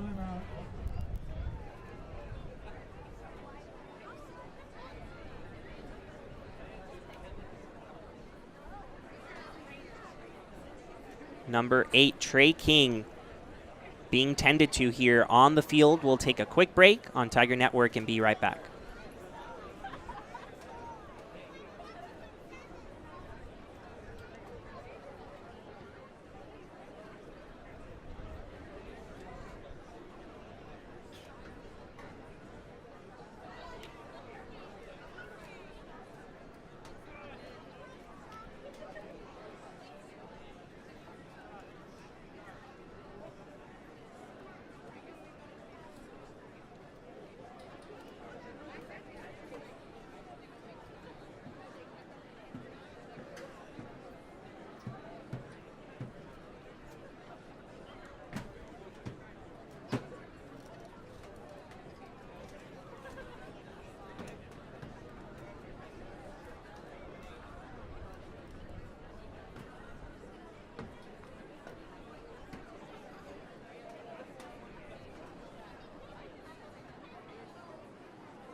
Good to see Trey King walk off on his own power there. Azariah Anderson taking his spot in the meantime. 1st and 10 for Wheaton from Trinity's 39. Pump fake for Bowers. He goes down right to Anderson, and he tests the newbie right away and gets a completion to number 15, Ben Bonga. Yeah, not a surprise to see that out of the injury timeout. So frequently you target the guy that's fresh into the game, and that time Anderson kind of doubly cursed right there, as not only is he fresh into the game going to be targeted, but they throw that double move at him. It's just a really nice ball that's dropped in there. I think kind of aided by the double move, breaks to the inside, so Bonga goes back to the outside. He's given himself plenty of cushion right there against the sideline, allowing Bowers to drop that one in there. So a pretty big gain that's going to allow this Wheaton offense to just go ahead and decline that pass interference call. So all of a sudden they're driving down the field. They'll be just outside of goal line yardage. So they'll take this one from just about the 11-yard line, maybe 12, but they'll have the opportunity either way to pick up a first down right around the Tigers' 2. Bonga now up to 3 receptions for 51 yards. The sophomore from Brentwood, Tennessee. Didn't get a whole lot of playing time, if any, last year, but he now gets the opportunity to go up against Azariah Anderson, the sophomore from St. Charles, Missouri, coming in to spell Trey King. Where will Bowers go on this first down? He goes to Weeks, and again, Weeks gets some positive yardage, but not much room to work with. Yeah, certainly not what he's used to up the middle. I think kind of every time that we've seen him get the ball, first contacts come at worst at the line of scrimmage for this Trinity defense, but a lot of times we've seen them get there all the way into the backfield. But right now, this Wheaton team's going to go with that same look that we saw them score the touchdown on, those 2 backs on either side of Bowers right here. This time they hand it off, and it's a trick play, a pass, and batted down by Malik Ross. You are not going to get it past the senior from right here in San Antonio. The Thunder thought they had him fooled, but not on this cornerback. Excellent play there to save what would have been a touchdown.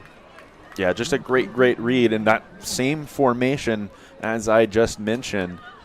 So the Thunder a little bit tricky out of this one.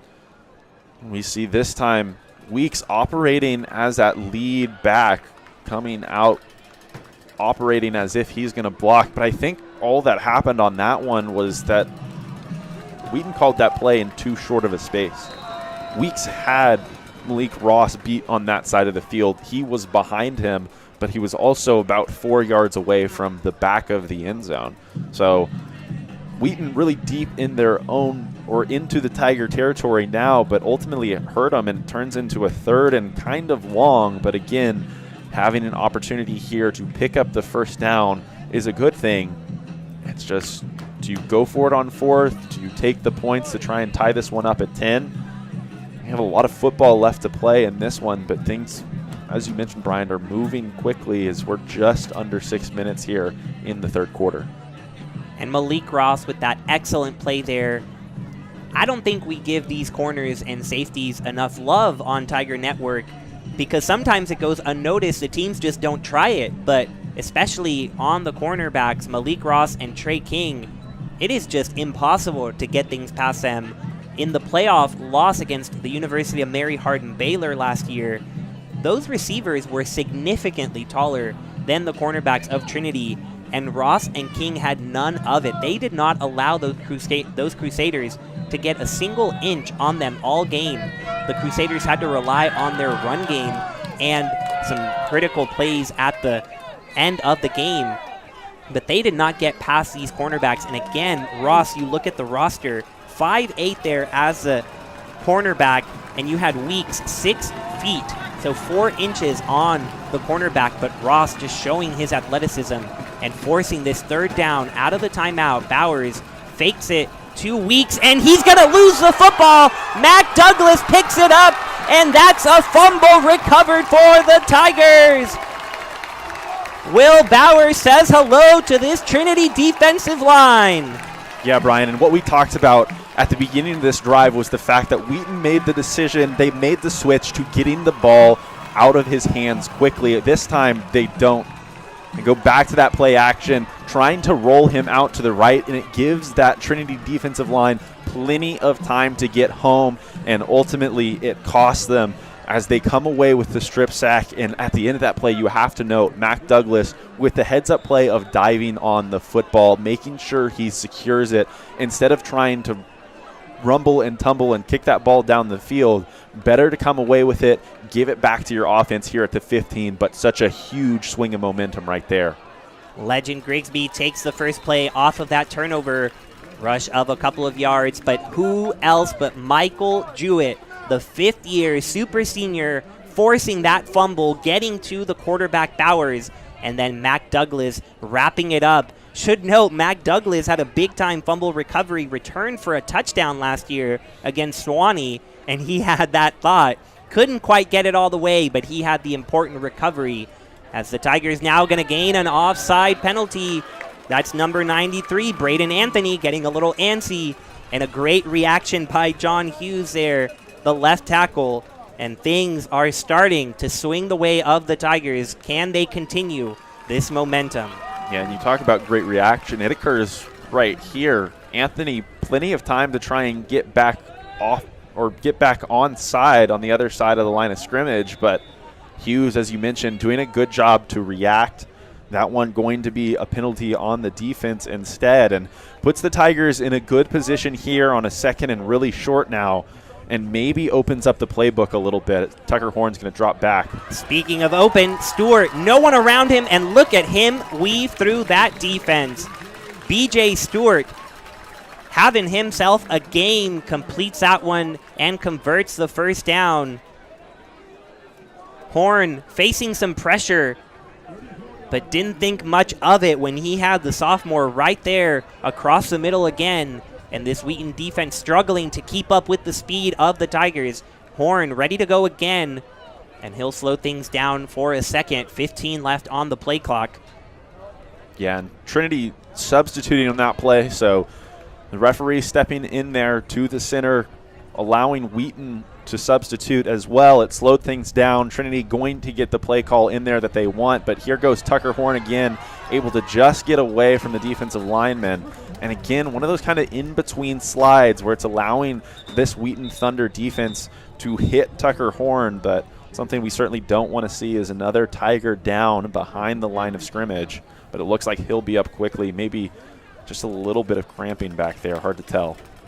That's number 53, Santiago Bowman, the junior from Katy, Texas, one of 5 offensive linemen for Trinity that have all returned from a year ago. One of the big keys to this number 9 ranking, having this offense return and having that offensive line do the dirty work that allows Tucker Horn to have the time, these receivers to get free, and these running backs to find the holes. So hope that Bowman is okay.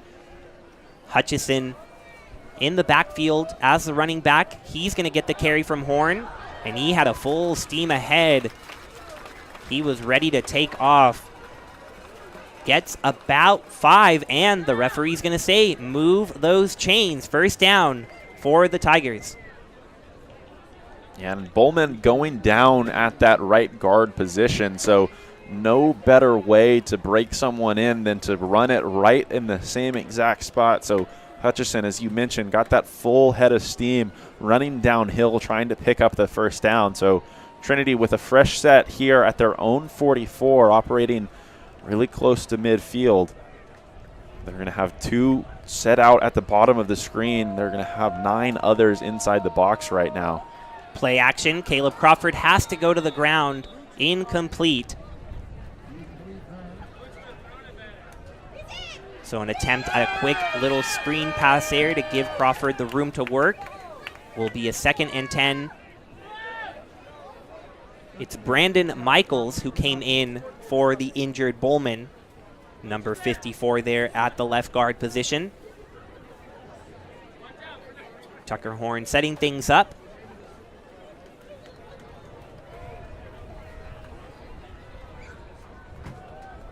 Merrifield all alone.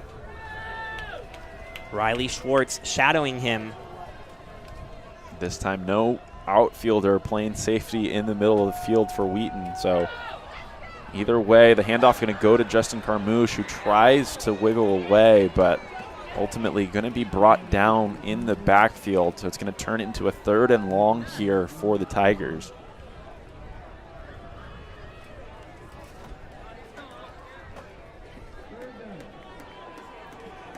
It was Michaels there who couldn't quite get in front of the charging Jalen Schaefer, the linebacker there on the run defense.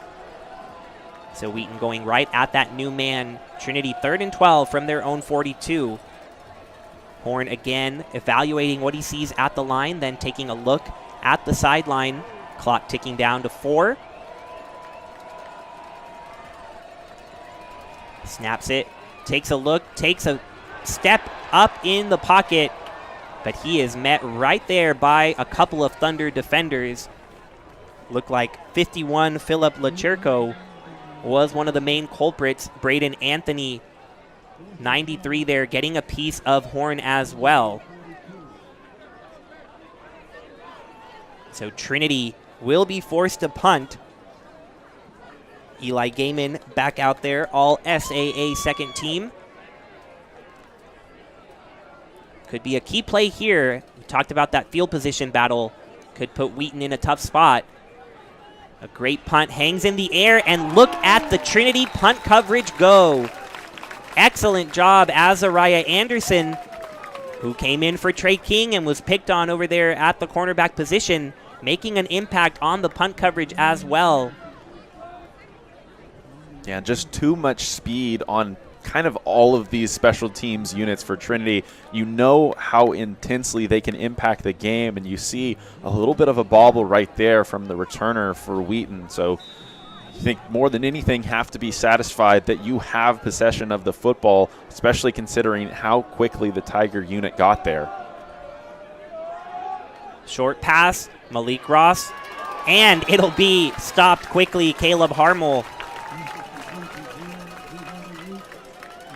It's not very often, Brian, that you see plays moving at full speed side to side and you see a hit like this. Caleb Harmel coming over and just laying the hammer down. He's punishing these Thunder players from that linebacker position.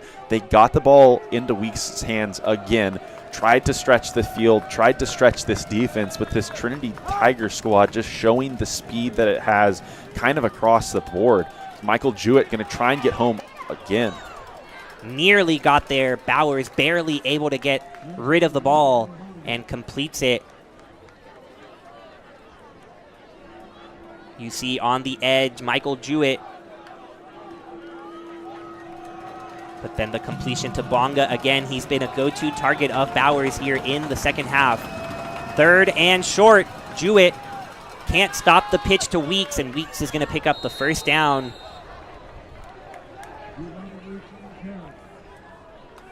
Really the first time we've seen Giovanni Weeks get loose out there on the sideline. He's been confined within the hash marks. This time, though, the pitch from Bowers perfectly timed. A.J. Townsend couldn't quite get there.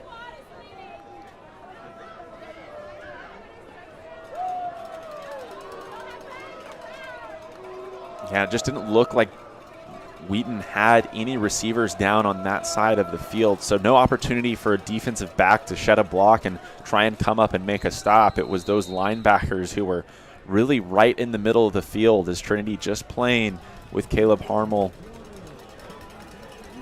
and a Gunrin in more of middle linebacker positions, truly in between the tackles. So they're coming a long, long way, and Weeks, as we've mentioned time and time again, is a touted, highly skilled running back. So to get him the ball, let him take advantage of his size and space is absolutely, absolutely massive. And that's exactly what they did right there, only needing 2 yards. The third quarter has come to a close. Trinity up 10-7 over the Wheaton Thunder. This top 10 battle living up to the hype. And as we get a little bit of a moment here, I think, Luke, you know that it wouldn't be a Tiger Network broadcast without some history about the opposing team's mascot. No, I've been waiting for it all day. Yeah, it's pretty dark here in San Antonio now, reaching almost the 8 o'clock hour. So I don't think we'll see a lot of thunder. Hopefully we won't see some thunder as this Tigers defense tries to stop Wheaton. But that Thunder nickname is a pretty new one, all things considered, for a school founded in the 1800s. Wheaton used to be known as the Crusaders. They are a conservative Christian school in Wheaton, Illinois, and they had that nickname, but their president in the year 2000 said, that's pretty offensive, pretty barbaric, and they decided to change it so that it's not offensive anymore. And they had a vote, and they said thunder still refers to some biblical allegories of divine power from above, and they decided to change their name to Thunder. So here we are in 2022, the Wheaton Thunder against the Trinity Tigers. Brian, I know we've been broadcasting together for what feels like a really long time, as, again, Caleb Harmel making a great play over the middle, just able to bring down the Wheaton receiver. But you've had the opportunity to do some digging, do some research on a lot of different schools. I like the Wheaton Thunder story, maybe the most out of any other that we've heard here on Tiger Network. It's a pretty good one, and learned before the game that our neighbors across Hildebrand, Incarnate Word, also had a similar problem, changed from the Crusaders to the Cardinals. But the Crusaders of UMHB earlier today going down to Wisconsin Whitewater in another top 10 battle across Division III. Trinity trying to pull off a win here on their home turf so that they could feel good about their outlook for the season. It'll be a 3rd and 1 coming up for Wheaton. Bowers, the first-year quarterback, first year here at Wheaton. He's a graduate transfer from Liberty University. And right there, I think a little bit more prototypical from this Wheaton offense is that line judge is going to come out and signal timeout from these Tigers. A huge play to begin the 4th quarter right here. A 3rd and 1. That last one, a 2nd and medium that they were able to get a couple of yards on the ground. But in large part because they're loading the box. It's exactly what they did on that last play. Had 9 in there too on that far side of the field, and even then ran a little bit of a counter as you saw Bowers open up one way and give to Weeks coming back on this near side of the field. It's been a war in the trenches tonight, really both ways, but I think that Wheaton would come into this one hoping to get a little bit more. It's just that we haven't seen them go to the ground game in between the tackles time and time again. This defense has done a great job of taking things away, and they have an awesome opportunity right here to force this one into another punt for this Wheaton team. But incredibly, incredibly important that you get good push from these guys up front. Something that's important to note, it's been a really, really long time since we've seen number 93, Harris Good, who plays out there in the interior of this defensive line, but they've held up really well without him. They need to do so again here. They go right at the defensive front, and Will Bowers will squirt through for just enough to get the first down.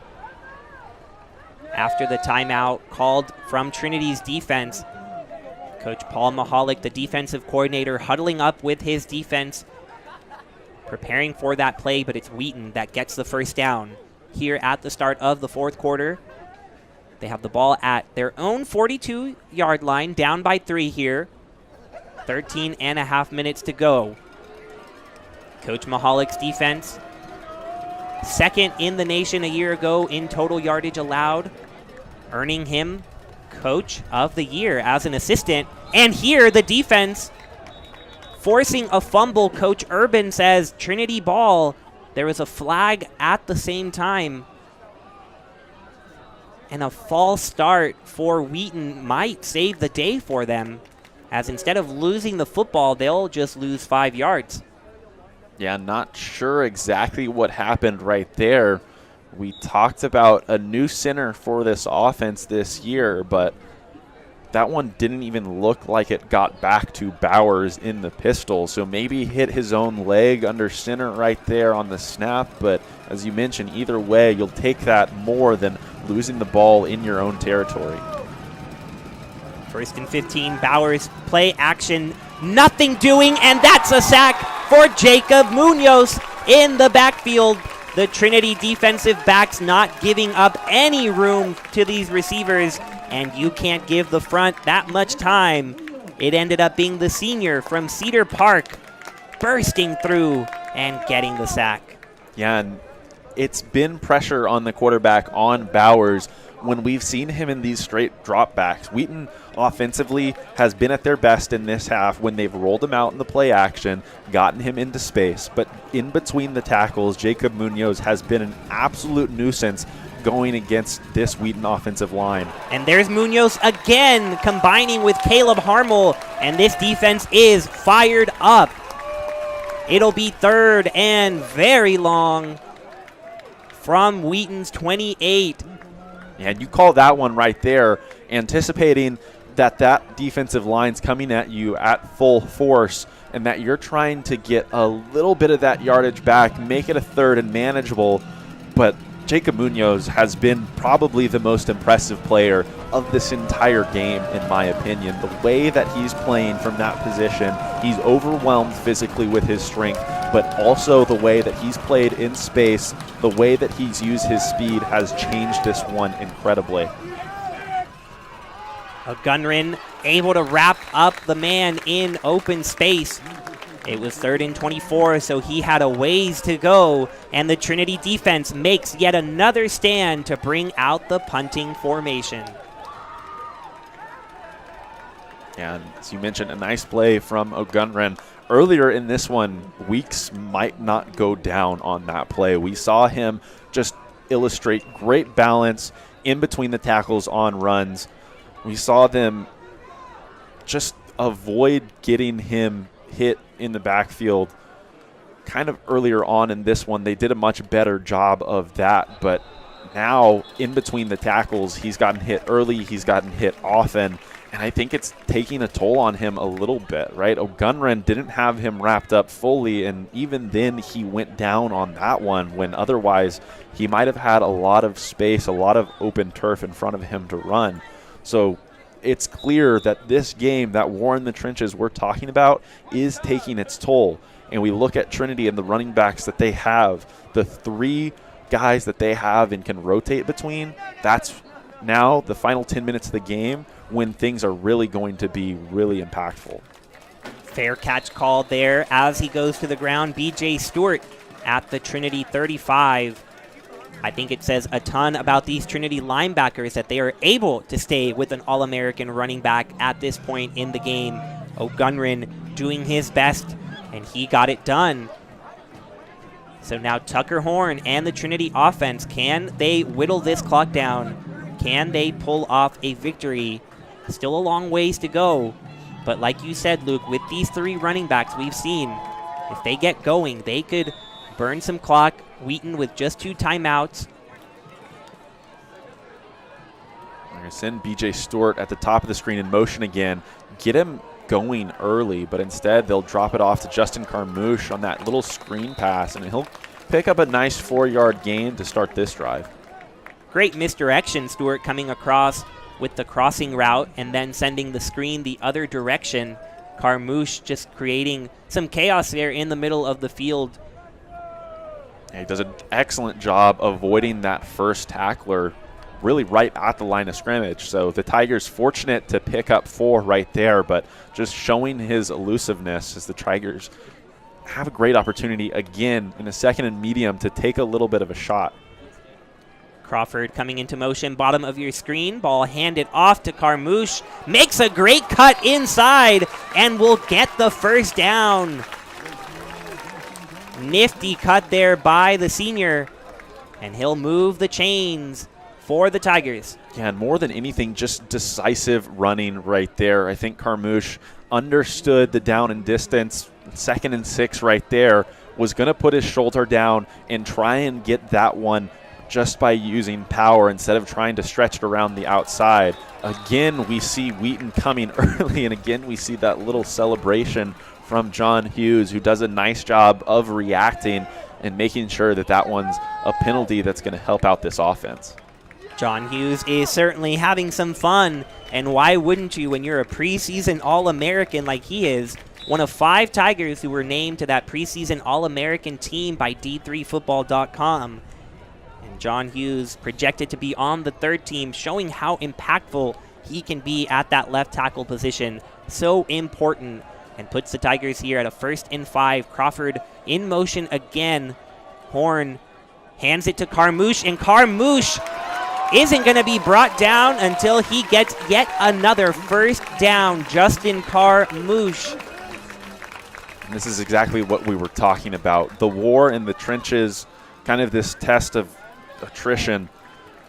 Justin Carmouche and this Trinity offensive line now here in the 4th quarter are getting pushed. They're finding holes, and they're getting these big chunk plays, and they're keeping the clock rolling. It will stop there for the 1st down, but Trinity is hammering this Wheaton Thunder defense on the ground right now, and they're all the way down to the 35. And with so much emphasis on the running game, don't forget about Ryan Merrifield here at the bottom of your screen. Press coverage on him.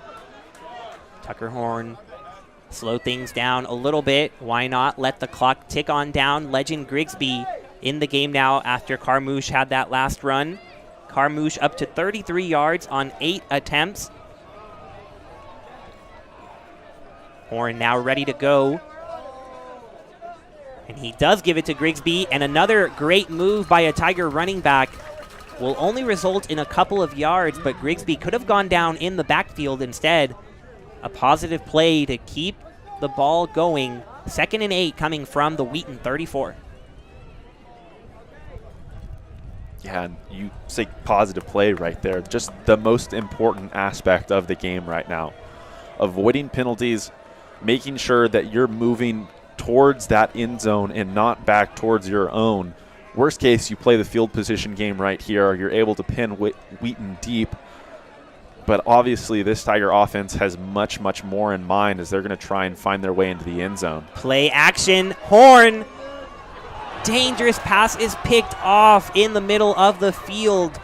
A whole sea of white there in the middle. And it's Max Wilson, the sophomore from Wheaton, Illinois, who flew in there to intercept Horn. That's the 2nd interception for Horn. They had play action, faked it to Grigsby.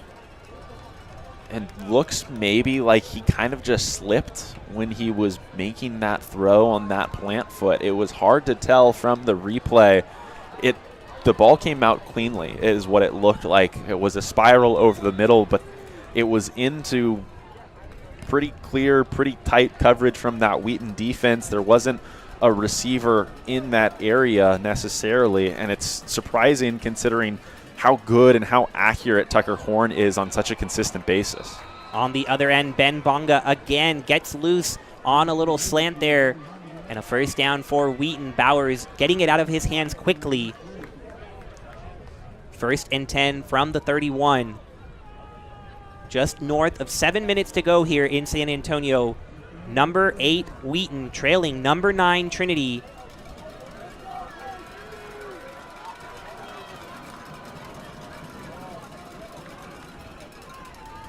Handoff met with resistance after a gain of about 4. So Giovanni Weeks continues to grind and continues to run in to this Tiger front. Possibly a hold there on Mac Douglas, but he was still able to get into the middle there and stop Giovanni Weeks, who has 25 yards on 11 carries. Ezra Gore, Malik Ross creeping in closer. Gore now going closer to the middle in that linebacker position. Tigers send 4. Great job by Mac Douglas, sticking a hand up and tipping that pass right back to where it came from. Yeah, great job from Douglas on the end, disengaging that offensive lineman so that he could see Bowers in the backfield, and then, as you mentioned, getting up off of his feet, the hand-eye coordination in order to knock that one down. Just great play from him on the edge today. And he's making a position change to be there at defensive end, making an impact. 3rd and 6 coming for Wheaton. Gore creeping in, a blitz coming. Tigers don't get there, but Harmel bats it down. Caleb Harmel, the preseason All-American, shows exactly why right there. He is living up to his name as the linebacker, and a big-time deflection to force a 4th down. And Brian, I know it wasn't very long ago that I said Jacob Munoz might be the player of the game. Very quickly, I could switch my opinion and tag that to Caleb Harmel. He has 11 tackles tonight. He has 5 by himself, half a sack, 2.5 tackles for loss, a couple of breakups. He's done everything for this defense. He's been all over the field. He's shown off his speed, and he's come up absolutely huge after the Tigers turned the ball over for a second time here in this game. Caleb Harmel up to 11 tackles. 5 of them have been solo, and that's his second pass breakup, and none bigger than that one on a 3rd down play. Wheaton trying to keep the drive alive, but they meet number 21 of the Tigers, the senior from Burton, Texas, giving the ball now to Tucker Horn and the Tiger offense. Both teams with 2 timeouts, 6:07 left here at Trinity. You think about that last drive, Trinity was able to really move the ball at will in between the tackles. The running game was probably some of the best, most consistent it has been all night, as Legend Grigsby gets another run for a couple of yards to start this drive. It was that kind of ill-advised, hard to tell exactly what happened throw from Tucker Horn that got picked off. Ultimately, that's not going to hurt them. So we'll see if they can go back to this run offense as Baylor Jordan goes in motion to the near side of the field. But they'll slow things down right here and let the clock bleed just a little bit more. And Wheaton showing a ton of pressure, trying to stop the run, presumably. Tucker Horn does hand it off to Grigsby. And Grigsby met right around the line of scrimmage. 3rd down and 7 coming up for the Tigers. And what a clear and obvious passing down right here for the Tigers. A good opportunity to get some push, but on the top of your screen, lined up in the slot is B.J. Stewart, number 1, someone that we've seen the Tigers utilize. Just get the ball in his hands, let him go to work. His speed is otherworldly, but his quickness, the way he can change direction and get back to top speed is the thing that makes him so valuable. He doesn't need to catch the ball beyond the sticks, as you see him go in motion right there. Horn to his running back, Hutchison. 1st down, Tigers. And Brian, you talked about this earlier in the game. B.J. Stewart going in motion drags everything away towards him. This defense has seen him burn them several times already here today, and then the Tigers go right to where he was. Winston Hutchison knowing exactly where the sticks were right there, coming into this game now in a little bit of a more situational role, but he does exactly what he needs to get the 1st down and to keep this clock rolling. Additionally, a great natural pick there. Ryan Merrifield also coming inside, giving the room to Hutchison and allowing him to pick up the 1st down. Tigers go back to the ground, back to Hutchison, and Hutchison battles for a gain of 8. And you see why we were so excited to see Winston Hutchison check into this game at the start of the 2nd half. We didn't see him at all in the 1st or 2nd quarters, but Hutchison led the Tigers a year ago in rushing, and Coach Urban told us he is the definition of a 3-down back. When fully healthy, he can do just about everything. And we've seen him run, we've seen him catch the ball, and we've seen him come up clutch as the clock ticks down to 3:23. Tucker Horn, the catalyst right here, 3:19 now. 2nd and 2, and make it 1st and 10. Hutchison taking care of business and making it look routine now as he comes off for Justin Carmouche. Yeah, and the thing that I've loved about the last couple of plays from Winston Hutchison has been the ball security. He's gotten through the line of scrimmage. He's gotten to that 2nd level of defenders, but he's done a great job to protect the ball, making sure that this Tiger team has it. A new set of downs right here in Wheaton territory, but I wouldn't expect any shots as this clock continues to tick down now at 2:45, Brian. You'd expect this Wheaton defense to try and start using, or maybe being forced to start using some of these timeouts. Ball goes to Carmouche, makes a couple men miss. Isn't able to get that third Wheaton Thunder player to miss there, but still could have been a loss of a couple. Instead, back to the line of scrimmage. As you see a great push from the Wheaton defensive front. It ended up being 22 there. Stephen Watson, the senior from Kent, Washington. A little bit surprised not to see the timeout used right there, as this is now going to be a 2nd and 10, but I think this play right now will dictate a lot. Game clock now at 2 minutes, but another 10 are going to come off as this play clock winds down. But Tucker Horn surely cognizant of that, as he's in the pistol right now for the Tigers.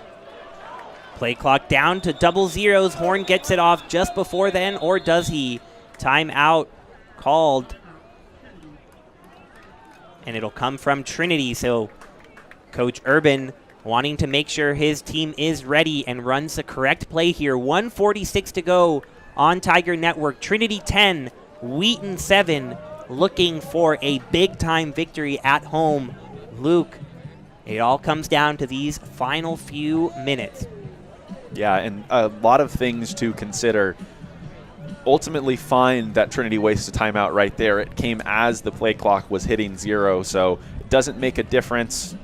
Wheaton will save there too, but maybe Trinity could have gotten this one off and run it. Clock would have continued to run. Forget about it. It's at 1:46, 2nd and 10, with a good opportunity to still pick up a first down with the way that they've run the ball between the tackles on this drive. The most important thing, obviously, take care of the rock. Right, ball security is job security is what these coaches are harping on right now. Even if you don't pick it up, Eli Gaiman has been great in this game.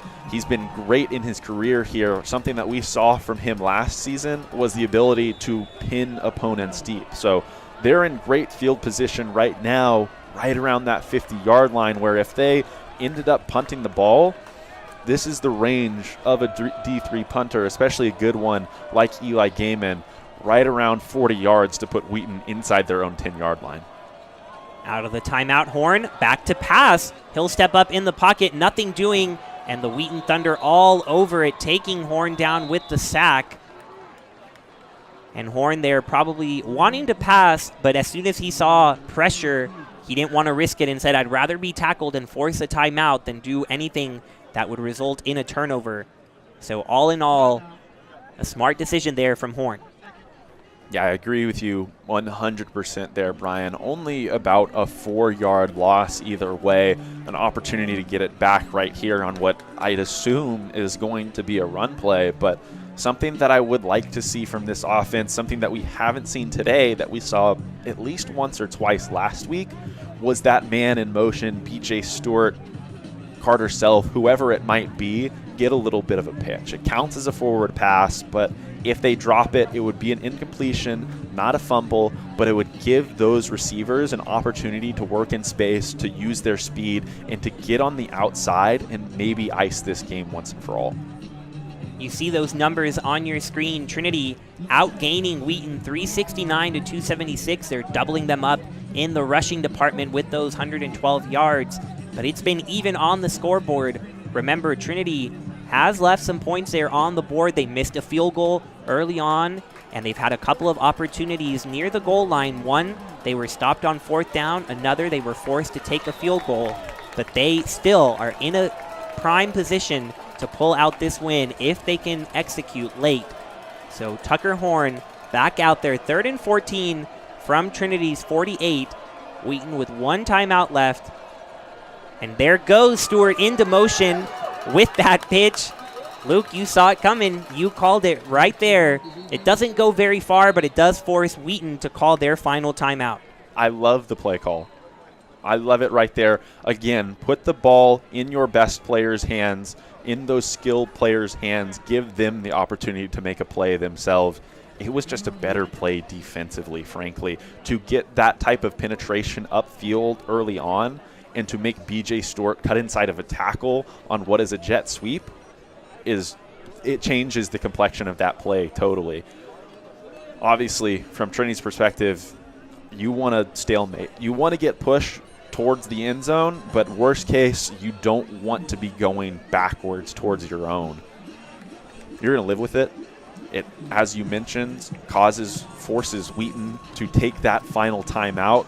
Eli Gaiman's going to come on and hopefully pin him deep right here, as he has done in the past. But important to just secure the football. It'll be interesting to see what Wheaton does, as Trinity's covered really, really well today. But do they bring pressure? Do they try and block and give this return man the opportunity to spring one and help them out in the field position game? Gaiman gets it away. McNeil Stout back to return. Fair catch. Some contact there. No flag, though. Incidental. Azariah Anderson putting his hands up, and the referees agreeing with him. So it'll be Wheaton taking over deep in their own territory. Looks like they're going to place it at the 12-yard line. And I think if you ask Trinity, whether it's fans or the coaches, who they trust with the ball, it is this defense. So we'll see the fans rising to their feet. A minute 22 left in the fourth quarter. Trinity up 10-7, and Bowers back behind center for the Thunder. He's back in that pistol. Expect them to get the ball out quickly, as he has done all night long. Another corner right there, and that one against Azariah Anderson. Now we've seen burnt a couple of times. That one not committing any penalties, but just a superb throw from Bowers as he drops that one in there over the top. And Bonga, one of the youngest receivers on this squad, is having a big game. 6 receptions, crossing the century mark, 101 yards. And the clock stops there too. 1:16 left. 1st and 10 from the Wheaton 39. Low snap. Jewett around the corner. Bowers steps up. Bird trying to chase him down, brings him down after a gain of about 6 or 7. The clock is rolling. And now, interesting call. Do you line up, try and get a play off? I think they do, with still about a minute left on the clock, rather than spiking it. The clock this time is really, really getting valuable, important right here, as Bowers goes down that sideline again. A lot of contact between those two that time. Malik Ross in coverage right there. It looked like there could have been a flag, and honestly, it would have been warranted if it was on Wheaton. Malik Ross in great position right there, and Wheaton player maybe with a hand on him, keeping that arm from going up to high point that football. But either way, now a 3rd and 3. Does Wheaton's attention turn to trying to pick up this first down? It's going to stop the clock if they can do so, but just a huge, huge play right here.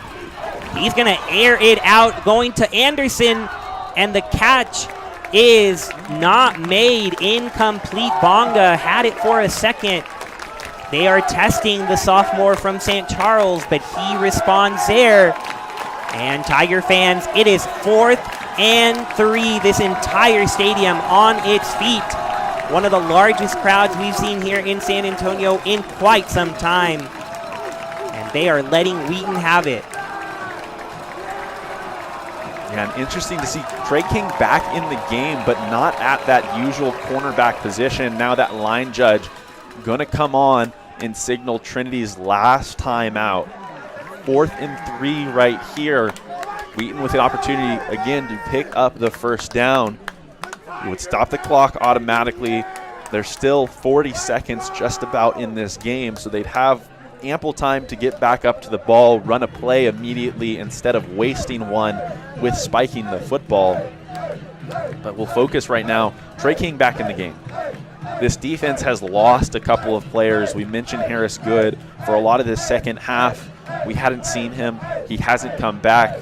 Obviously has gone out from this game with some sort of injury, I'd imagine. Trey King looked like he was cramping up a little bit. Azariah Anderson came in to play that defensive back position on the outside.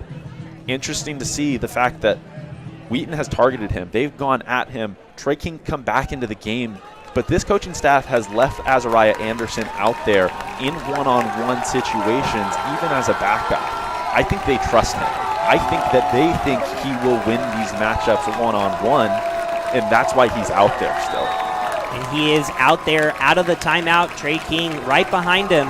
Looks like it is James Agunrin who is not on the field in the linebacker position, but 4th and 3 coming. open there with room to run. Bowers not fazed at all by this big crowd.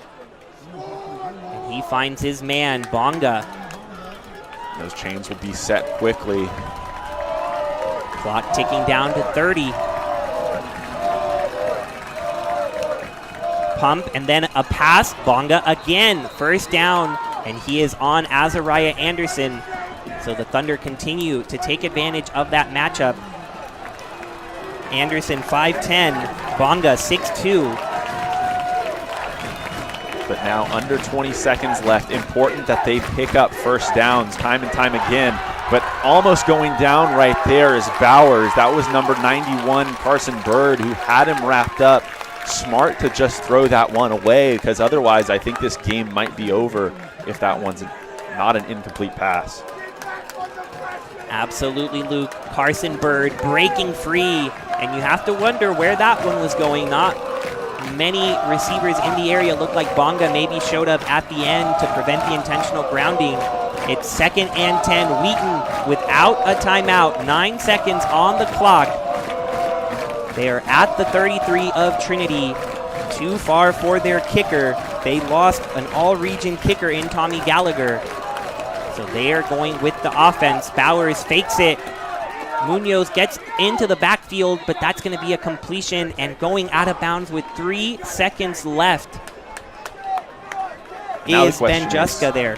Do you kick the field goal, or do you give Bowers one shot at the end zone? It's going to be the unit that comes out, having already missed one here this evening. I think this one will be from about 40 yards, which is significantly deeper than the first of the evening. I was surprised they didn't take a shot. I was surprised that that receiver went out of bounds as early as he did instead of trying to pick up a first down. But either way, the game will be decided right here. Caleb Mary's kick. Good as time expires. And this game is headed to overtime. That just means we get more football here on Tiger Network. It does mean we get more football. I think I would have been okay with ending it right there. Caleb Mary. We saw Riken miss the field goal earlier, bounced it off the upright, and the Thunder had a position battle at the kicker position going into this season to replace their all-region kicker, Tommy Gallagher. And this time it was Caleb Mary, the sophomore from Loveland, Ohio, who was called upon, and he came through in the clutch with this crowd on its feet. And that one from 42, so quite a ways away, especially at this level, considering the fact that you doinked one off the upright early on in this game. I'm sure that's in the back of the mind, but coming on in a huge pressure situation with everyone in the stands on their feet here in San Antonio. But the referees will meet at midfield. We're going to have the first overtime of our career here on Tiger Network, Ryan. That's right. Last year, this Trinity offense just dominating and putting points up on the board with ease, and to match that with the defense, we didn't have many close games a year ago, but Jeremy Urban finding a way to put these Wheaton Thunder on the schedule, and it's everything we could have hoped for. Two teams that came into today in the top 10, two teams that made it to the NCAA playoffs a year ago, and they're living up to everything that we expected. 10-10 the score, and it's Tucker Horn by himself to go meet the Wheaton captains here at midfield.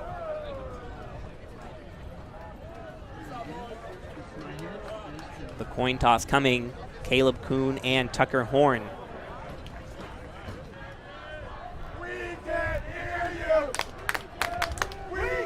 And here in overtime in college, almost always want to be playing defense first, trying to get a stop and dictate exactly what your offense gets to do. It looked like Wheaton were the ones that won the coin toss right there, so we'll see exactly what they want to do.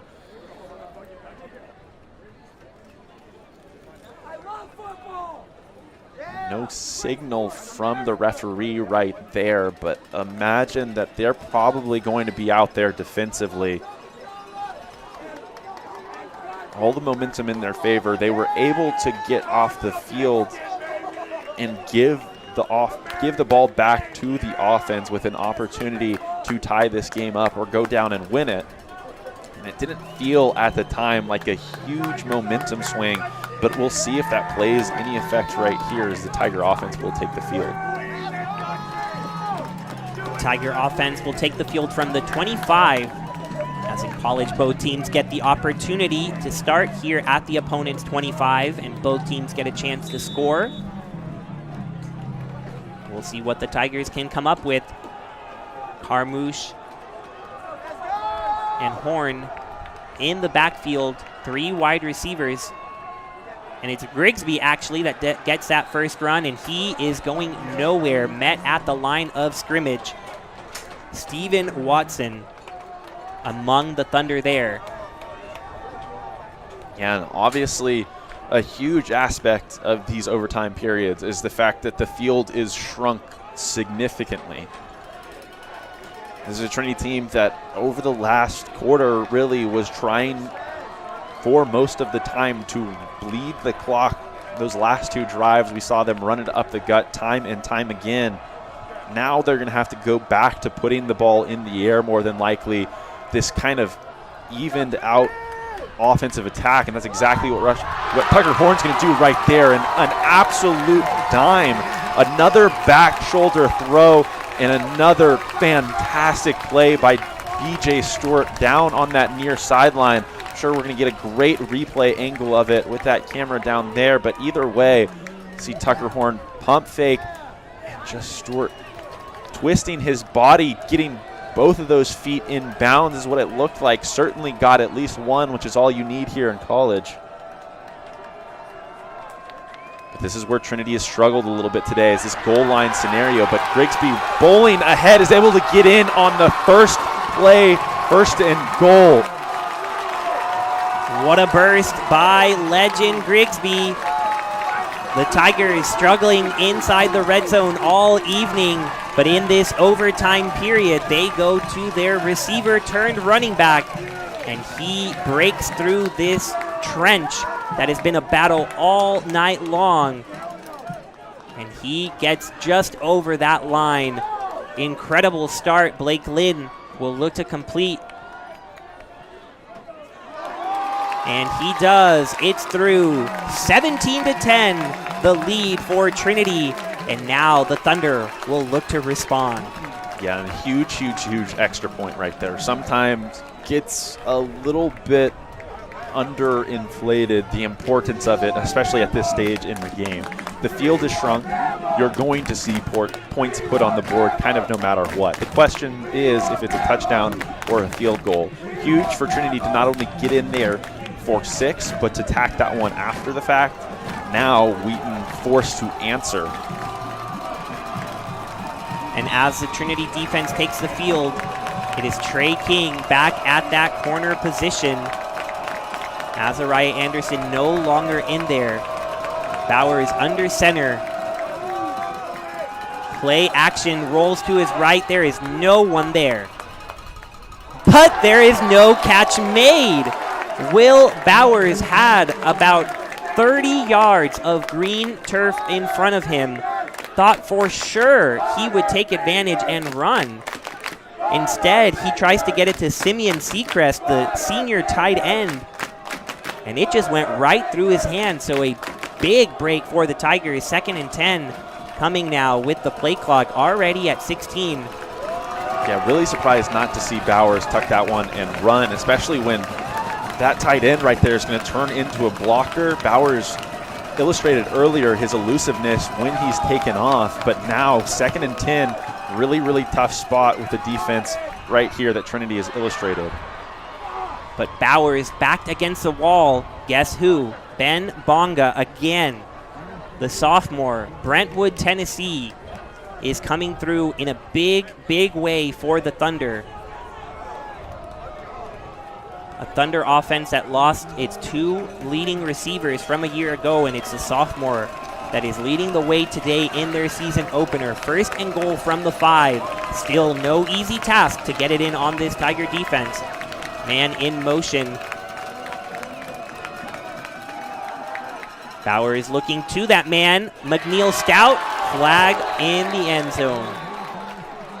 Yeah, and not surprised considering the fact that Stout goes down on that play, but interesting to see the call here, whether it'll be a pass interference call or a holding call on that defensive secondary, because I'm not sure that one, I guess, looked more uncatchable considering the fact that he was going down, but at a pretty solid level. Now the question is, from about that 3-yard line, can this defensive line be a wall when you know without a doubt, almost certainly, Giovanni Weeks is going to touch the football? Weeks does get the ball, and he does get the edge and gets the touchdown. Michael Jewett couldn't quite get there around the edge, and the All-American running back, who has been held down most of the evening, gets into the end zone for the first time to bring his team within 1 pending the extra point. Yeah, and Brian, we've talked about Michael Jewett a lot in this game. He's been a force kind of in the same way that Munoz has.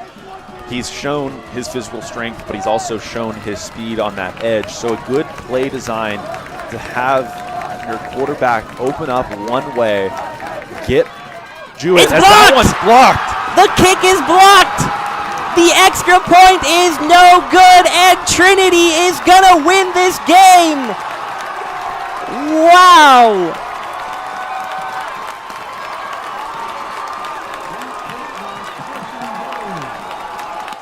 Madness on the field in San Antonio. Caleb Mary, who tied this game up with a 40-yard field goal, thought for sure he just needed the extra point. Instead, he is blocked. Let's get this replay. And is it Jacob Munoz again? Not sure, Brian. He might have mishit that one into one of his own players. Either way, it's a low-line drive. I think you might be right. It's one of those big, that might be number 0, Mac Douglas in the middle. Absolutely, Mac Douglas and Jacob Munoz right there. And what a wild way to end this game. Trinity coming in at number 9, facing number 8, the first time the Tigers have ever played a top 10 matchup in the regular season, and they come out on top. Brian, I was in the middle of speaking, and that shut me up almost immediately. I talked about it when Blake Lynn came on and hit the extra point, the importance of it, especially when you get here to overtime. Sometimes it gets forgotten. I forgot about it right there. Kind of imagined it was a given that Wheaton was going to knock it through the uprights and we're going to a second overtime period, but that just shows the way that this defensive line has played, not just on defense, but also in this special team facet of the game this evening. Just, I'm still speechless. No inch of turf is free against this Trinity defense. Wheaton put up 361 yards on them, 16 points. But when it mattered most, they come up with the biggest block you will see on an extra point. Trinity celebrating in front of their home crowd. They showed up, and their team showed out.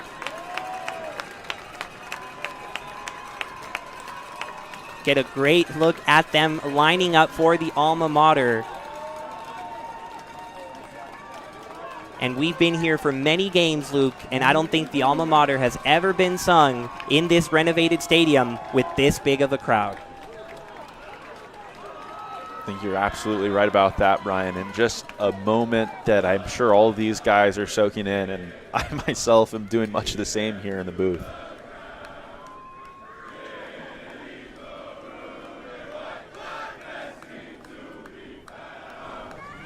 Harris Good, Amir Mustafa leading the chorus. Harris Good waving the Trinity, Texas flag.